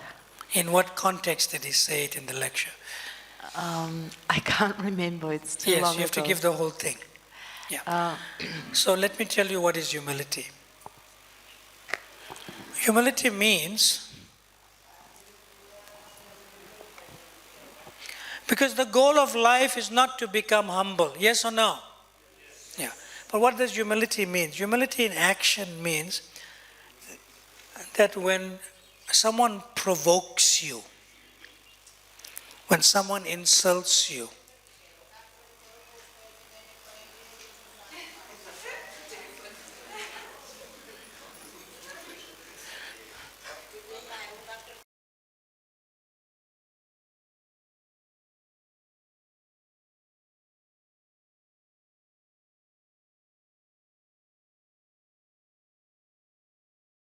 somebody provokes you, when somebody insults you, when somebody hurts you, you should just take a moment and take your fingers and touch your beads and put it in your bead bag and chant. Hare Krishna, Krishna Krishna, Hare Hare. Hare Rama, Rama Rama, Hare. That's all.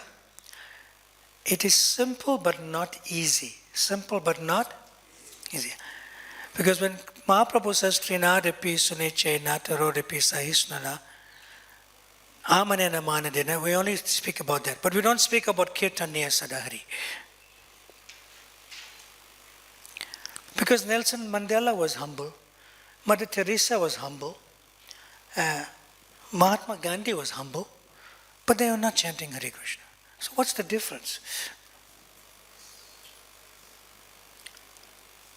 So humility in action means to chant Hare Krishna.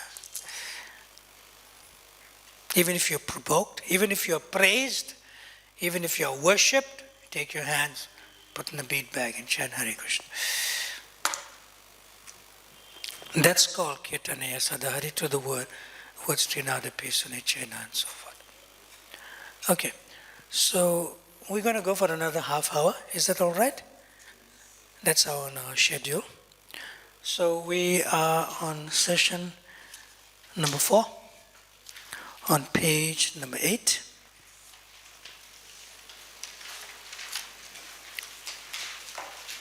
So before I say that, I'll just explain a little bit more. When you put your hand in your bead bag when you're provoked or insulted or hurt or something like that, initially when you chant, you'll chant Hare Krishna, Hare Krishna, you know. He did that to me, Krishna, Krishna, Hare. When you chant, you're not hearing your own chanting. You're thinking of the person who hurt you. That's fine. That is fine. But then you should continue to chant. And when you continue to chant, you'll come to peaceful mode. And when you come to peaceful mode, then you'll hear your chanting again. But if you react without chanting, you can't come to the peaceful mode.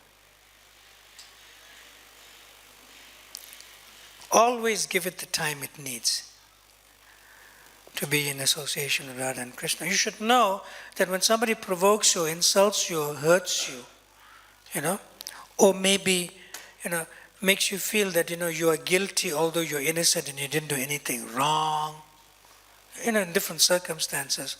If you just put your hand in your bead bag and you chant, then what happens? You don't become the doer. You don't become the doer.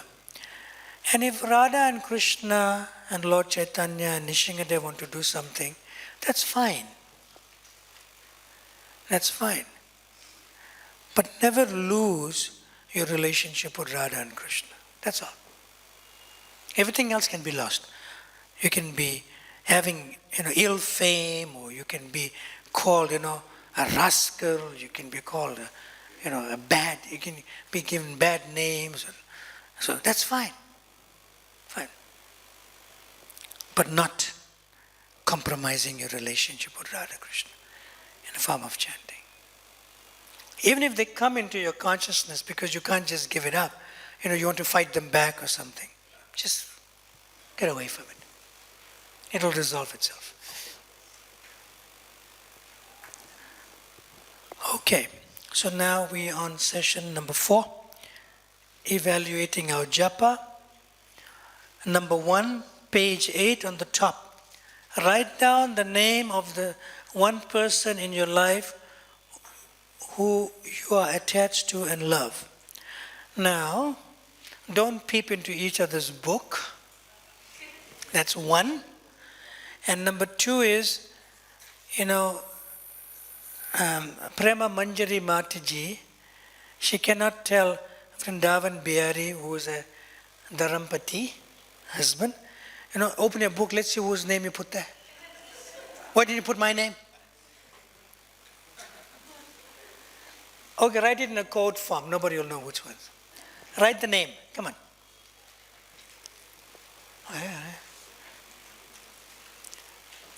But Maharaj, everyone is attached to me. I'm equal to everyone.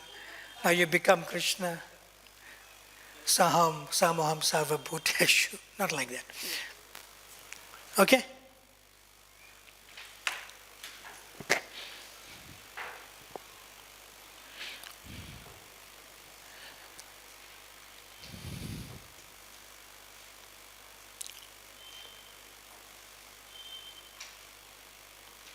Now look at the screen. And it's there in your notes on the same page. When you are with your beloved, that name of that person you wrote, it's practically a family member, a friend, Don't write down Radha Rani and so on. No, it doesn't work like that. It must be practical. Friend, family member, other devotees. Yeah. When you are with your beloved, which one is most appropriate for you? Obviously, if you tick A, because you have a block there, right? You have to tick the right one. But don't tick right yet. I hate to be with my beloved. That means you are pagla. There's something wrong with you. You won't tick that. Or you may tick, I have to be with my beloved out of duty.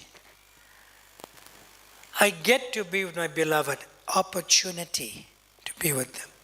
I want to be with my beloved, longing, ardent desire. Prabhupada uses those words. I love to be with my beloved. That means whether they're with me or not, I'm always with them like that. So tick which is most appropriate for you to the name you wrote.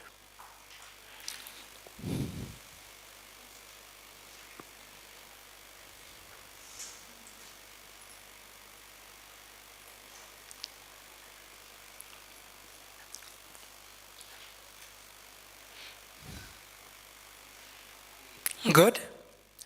Now you can raise your hands. Who ticked? Don't be shy. I hate to be with my beloved. It's like, I hate to love you and I love to hate you. Who ticked that first one? So everyone has some common sense. Good. Next one. Who ticked? I have to be with my beloved out of duty. Raise your hand. Okay, one. C. I get to be with my beloved. Opportunity. Raise your hand. One more. Okay. D. I want to be with my beloved. Longing. 1, 2, 3, 4, 5, 6, 7. Okay. Of course, obviously, that will be the maximum number. I love to be with my beloved. Raise your hand. Most of you. It's natural.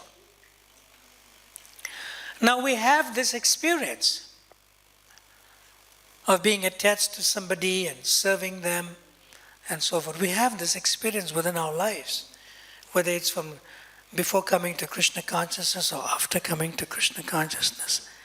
Now let's do this.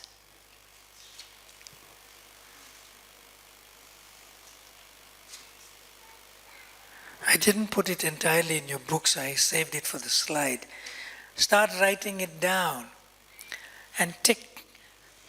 On a regular day, when you pick up your bead bag to chant japa, which one below is most appropriate for you? Now listen, put your pens down, listen. Hey, I hate to chant my rounds. You think, why did I get initiated?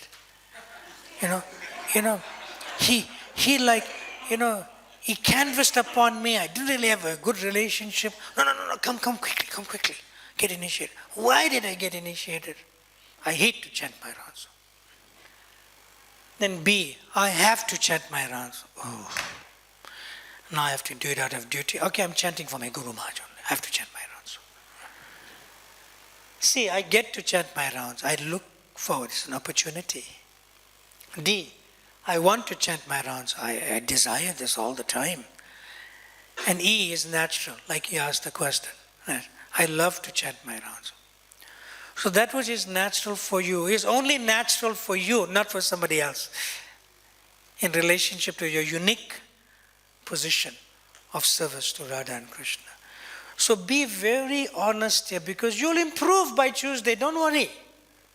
So be very frank and don't peep into each other's book. Don't artificially write on fallen and all that. Just do your practical assessment for yourselves. Go ahead. I have spaces there for lines. You can start writing everything on the board so you can get your own notes, and then later on you can use it for others.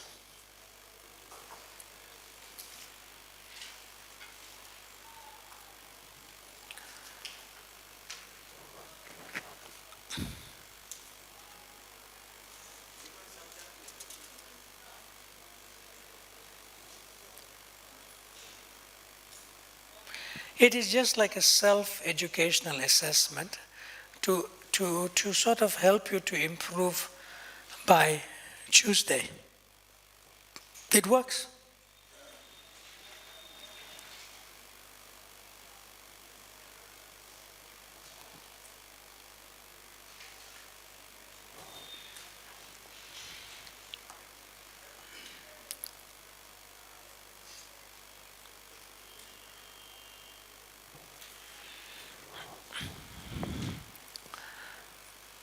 Okay, can I move forward? Can I move along?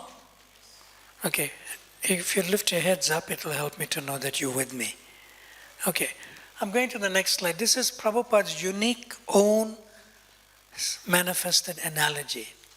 Prabhupada says, when flying an airplane, one cannot take care of other planes. Everyone has to take care of his own plane, and if there's any danger, no other plane can help another in that condition. Similarly, at the end of life, when one has to go back home, back to Godhead, everyone has to take care of himself without help rendered by another. The help is, of course, offered on the ground before flying in space. So let's focus on the first one. Don't do the other ones yet. Daily priority. You two do this for the day. Now just be honest and frank and you'll improve. You'll definitely improve by Tuesday. Okay? Now, you can circle the number, your daily priority. Do you do all your rounds in the morning before you do anything else for the day? Then it is 10 out of 10. If you do 8 rounds in the morning and then 4 rounds lunchtime, 4 rounds evening, then it's like 5 out of 10. But if you don't do any rounds in the morning and you struggle throughout the day, it could be 2 out of 10. You understand? Give us an educated guess on a normal day, not when you were sick and there was an emergency, you took an early flight. On a normal day, ring the number. And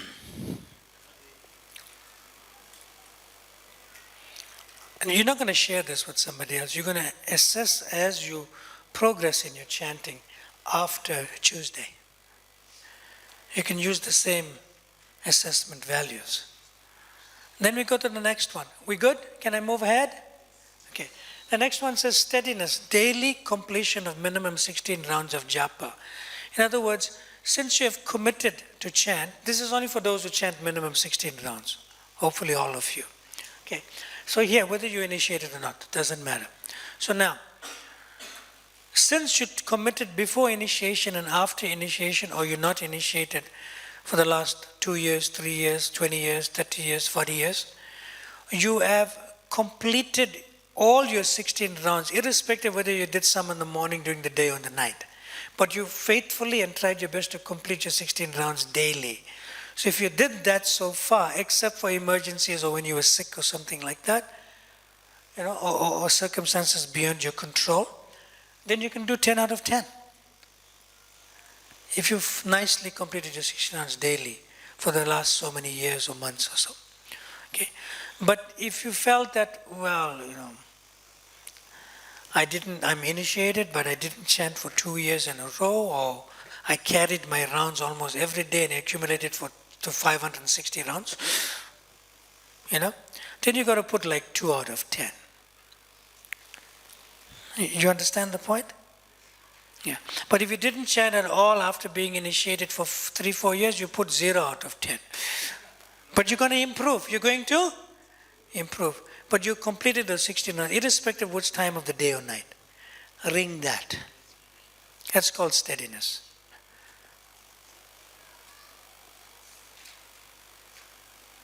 We good? Now the last one is most important. The last one will help you with your steadiness and your daily priority. The last one is the most important. Ability to hear the Maha mantra when chanting japa. You really have to be honest about this, and you'll definitely improve.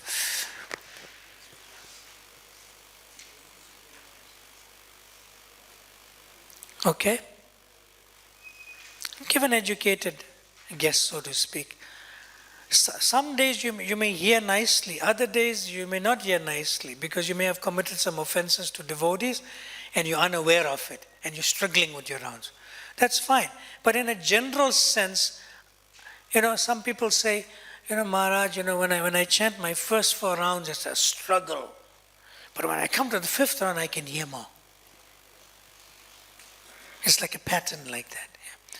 So you decide whether it's like 1 out of 10 or 5 out of 10, but you have to improve. It is not easy. That's where the nectar lies. That's where chant and happy lies. Because when you go to a kirtan, right? You'll chant, you're happy. After a few days, you're unhappy. Because it waned out, the potency waned out.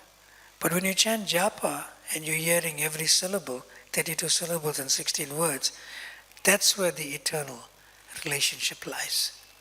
So ring 1 to 10, which one? And don't share with others.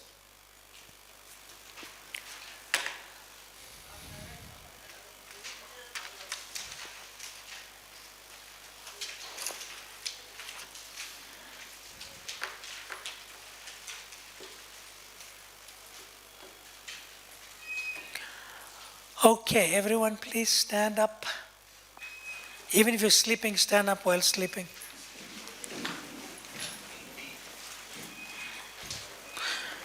So we'll ask the counterpart to chant now, loudly for us, or 2 words at a time. Sanak Sanatan. Everyone raise your hands. Sanak Sanatan. Not with the microphone. No, without the microphone. Hare Krishna. Hare Krishna. Krishna Krishna. Hare Hare. Hare Rama. Hare Rama. Rama Rama. Hare. Thank you very much. Who asked a question? You can sit down, thank you. Who asked a question about quality in chanting before? Somebody asked a question about quality in chanting, you remember? Who was it? You asked, okay. You read, you are Brahmananda. Oops. I should read? No, 1 second. I'm not sure whether it's the battery. Okay, read for me. Don't say Brahmananda, you read, you are him. The quality of chanting he's asking, how can we make the quality the best? Quality? You'll understand, first of all, come to the quality. Without having quality, how will understand the quality? I think there's probably some mistake there, but I'll have to adjust that. But still the meaning is there. You follow the instruction of your spiritual master of the Shastra. That is your duty. Quality, no quality, it is not your position to understand. When the quality comes, there is no force. You will have a taste for chanting. You will desire at that time. Why 16 round? Why not 16? Kijai. From at least 16 to minimum 16 to 1600, now to 16? Yes, that is quality. That is quality. It is by force, you'll not do it. Therefore, at least 16 rounds. But when you come to the quality, you'll feel yourself, why 16, why not 16,000?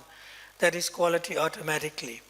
Then regarding quality of chanting Hare Krishna, we shall try to avoid the 10 offenses, that is the quality. Okay. Now, where does quality come from? Where does quality of chanting comes from? Comes from quantity. So it's not that I'll chant 4 rounds of quality and not 16 rounds of quantity. No. The more you chant, the more you'll be able to hear more the holy names when you chant. And you're going to experience that. You may have experienced it before, but now I'm preparing your consciousness. It'll be slightly different for your 64 plus minus rounds on Monday. You're going to experience that. That as you chant and chant, you'll become more and more adept at hearing, and then naturally you will not be aware that you're hearing, which we will discuss more tomorrow. Okay?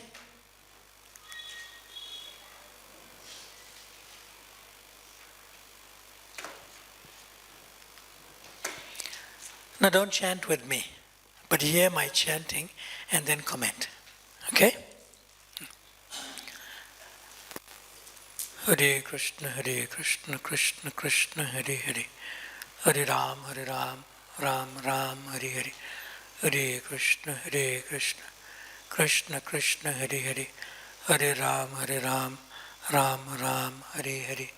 Hare Krishna, Krishna Krishna, Hare Hare. Hare Ram, Ram Ram, Hare Hare. Any comments?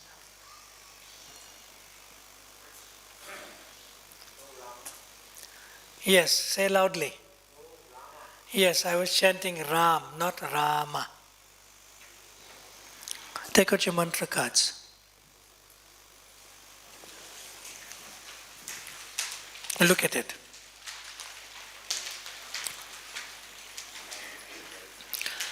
You can chant together. Hare Krishna, Krishna Krishna, Hare Hare. Hare Rama, Rama Rama, Hare Hare. So it's not R-A-A-M. Hey Ram. That's for Maharaj Dasarath and Mother Kaushalya, whose son is Lord Ramachandra, and that's an affectionate name. An affectionate name for Ram, for Lord Ramachandra. R-A-A-M. But in the Maha mantra is R-A-M-A. That could also mean Lord Ramachandra or Parusaram or Balaram.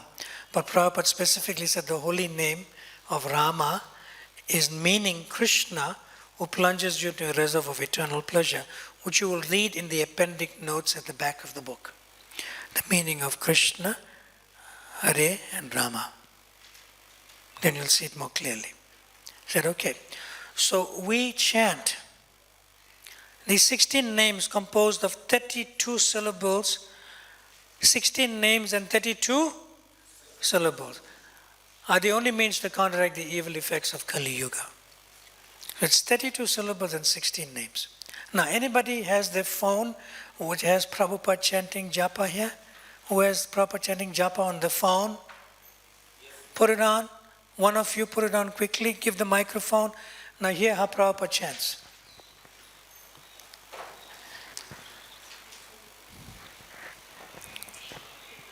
Put the microphone next to it.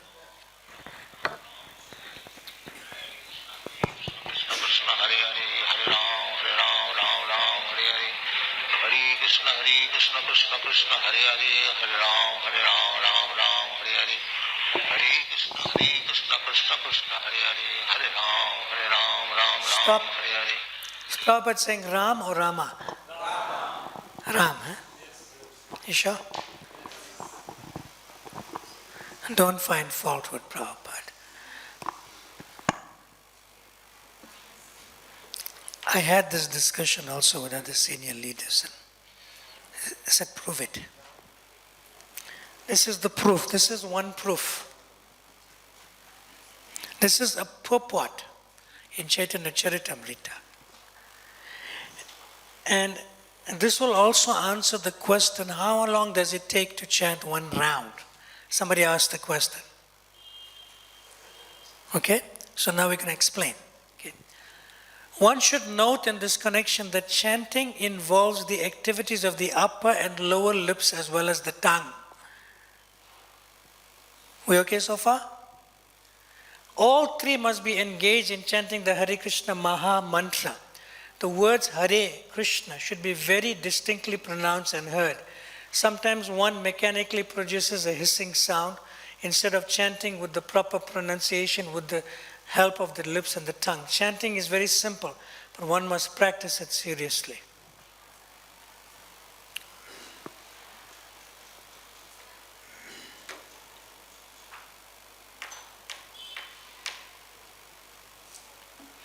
When you hear Prabhupada chanting, it's different from seeing him chanting. So if you get a video of Prabhupada chanting, which I've seen, Prabhupada follows like this, even in the video. See? So now you can look at me, and you look the lip movement. Okay? And I'll chant exactly like Srila Prabhupada. Okay? But you look at the lip movement and you tell me what you can hear and what you cannot hear. Okay? Hare Krishna, Krishna Krishna, Hare Hare, Hare Rama, Rama Rama, Hare Hare. Did I say Rama? Yes or no? But the first R, A, Ra, there's a diacritic mark you see in your mantra card. So that first A is a little long and louder. Ra and then Ma. So when you see a video of Prabhupada chanting his japa, you will say, Hare Ram, Rama. I can hear the Ma, but you cannot hear. But you know I'm saying Ma by my lip movement. Hare Rama. See? Rama. I can hear the Ma because the Ma is soft and it's a shorter A. So don't find fault with Prabhupada by just hearing and thinking, oh, Hare Ram is all right. No. Prabhupada's purport is there. Upper and lower lips. And the epistemology of accepting Prabhupada's words and accepting Prabhupada's translation, the purports are first.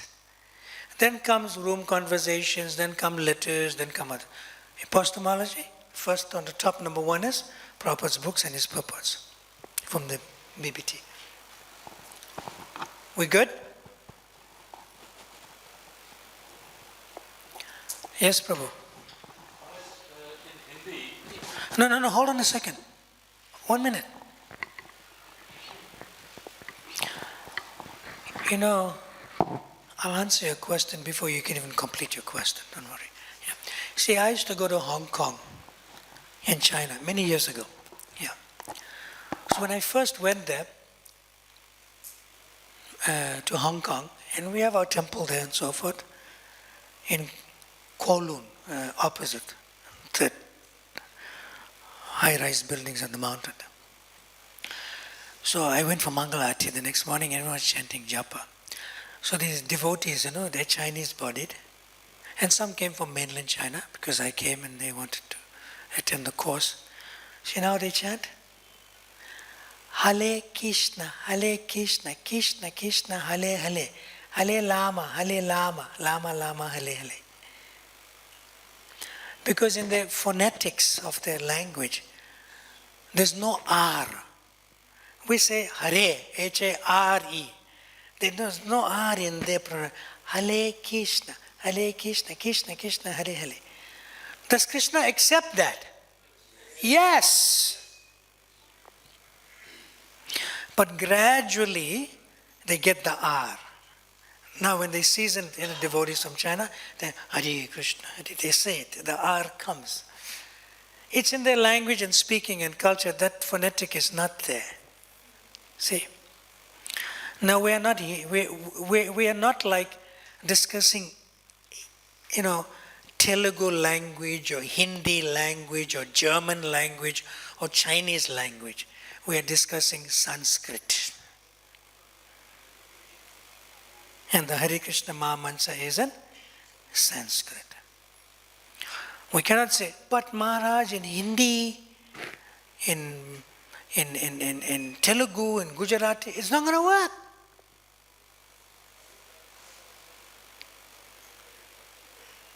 See? This has come up all the time.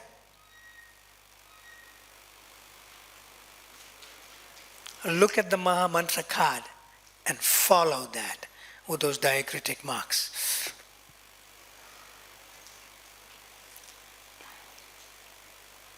He still wants to ask his question in the Hindi language. What's your question? I want to say this, that is this Krishna or Krishna? Is it Krishna or Krishna for the Chinese? Krishna is the name of Draupadi. No, that's a different Sanskrit.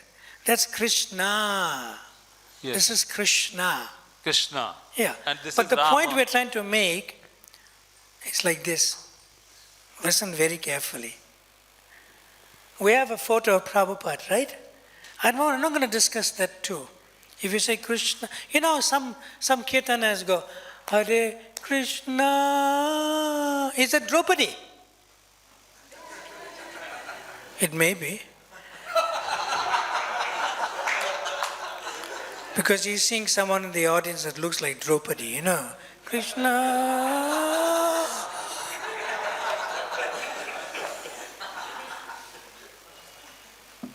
That's kirtan. But japa is very, very specific. You know, sometimes in kirtan, Hare Ram, Ram, Ram, Hare Hare. It's not even Ram, Rama, you know. They make it so short. Hare Ram, Hare Ram, Hare Ram, Ram, Ram, Hare Hare, Hare Ram. You know, that may be allowed, kirtan. Not japa. Japa is very precise, very exact, very intimate. But I'll answer your question another way. Is that okay? You have a grandson. You have grandchildren. Ram Sharan? Grandson. Grandchildren, right? Yeah. So when your grandson was very small, you see this photo of Prabhupada, right? Now, you telling your grandson, say Prabhupada, Prabhupada, and the grandson is saying, pa, pa, pa. And you get so happy, right? But although you're telling him, say Prabhupada, you're telling him, but he's not saying Prabhupada, and he'll call you call your daughters, maybe your daughter's son, you know, come, see, he knows Prabhupada, he's saying pa, but he's not saying Prabhupada. Is he wrong? You getting it? So the intention of who you're meaning that you're calling out to is more important. Although Prabhupada clearly says we should pronounce nicely at the same time. Rama. The second one is short. Rama. And sometimes when you chant and you can hear, others cannot hear you saying Ma. Hare Rama, Hare Rama, Rama, Rama, Hare. It's not that others should hear you saying Ma. Because it's short A and it's softer. That's what we understand from Srila Prabhupada's chanting. Yes. When you see his lip movement. When you hear him, you're not hearing the Ma. So don't criticize. Careful. Because he's following his own purport. Is that okay? Now remember, I start on time and I end on time, or I end early. So I have ended on time. So what time are we meeting tomorrow? So should I receive you or you receive me? You will receive me. So make sure you come here at 10:40. I'll walk in at 10:45. Okay. Anybody, Dharmatma is so much willing to give you that coupon for prasad if you want a coupon for the prasadam, which is at 3 o'clock, right? Yeah. So Dharmatma has the coupons ready for you. Don't leave anything that's valuable behind. Take all your notes with you. And 1 second. And you have your team to dismantle and everything? You need some help? No. For these tables and chairs. Let's sort it out. You'll make sure you oversee that, right? Okay. Thank you very much. Srila Prabhupada ki, Ananta Gauri Vaishnava Vrinda ki, Hare Krishna Maha Mantra ki, Natai Gaur Premanande, Hari Hari Bol.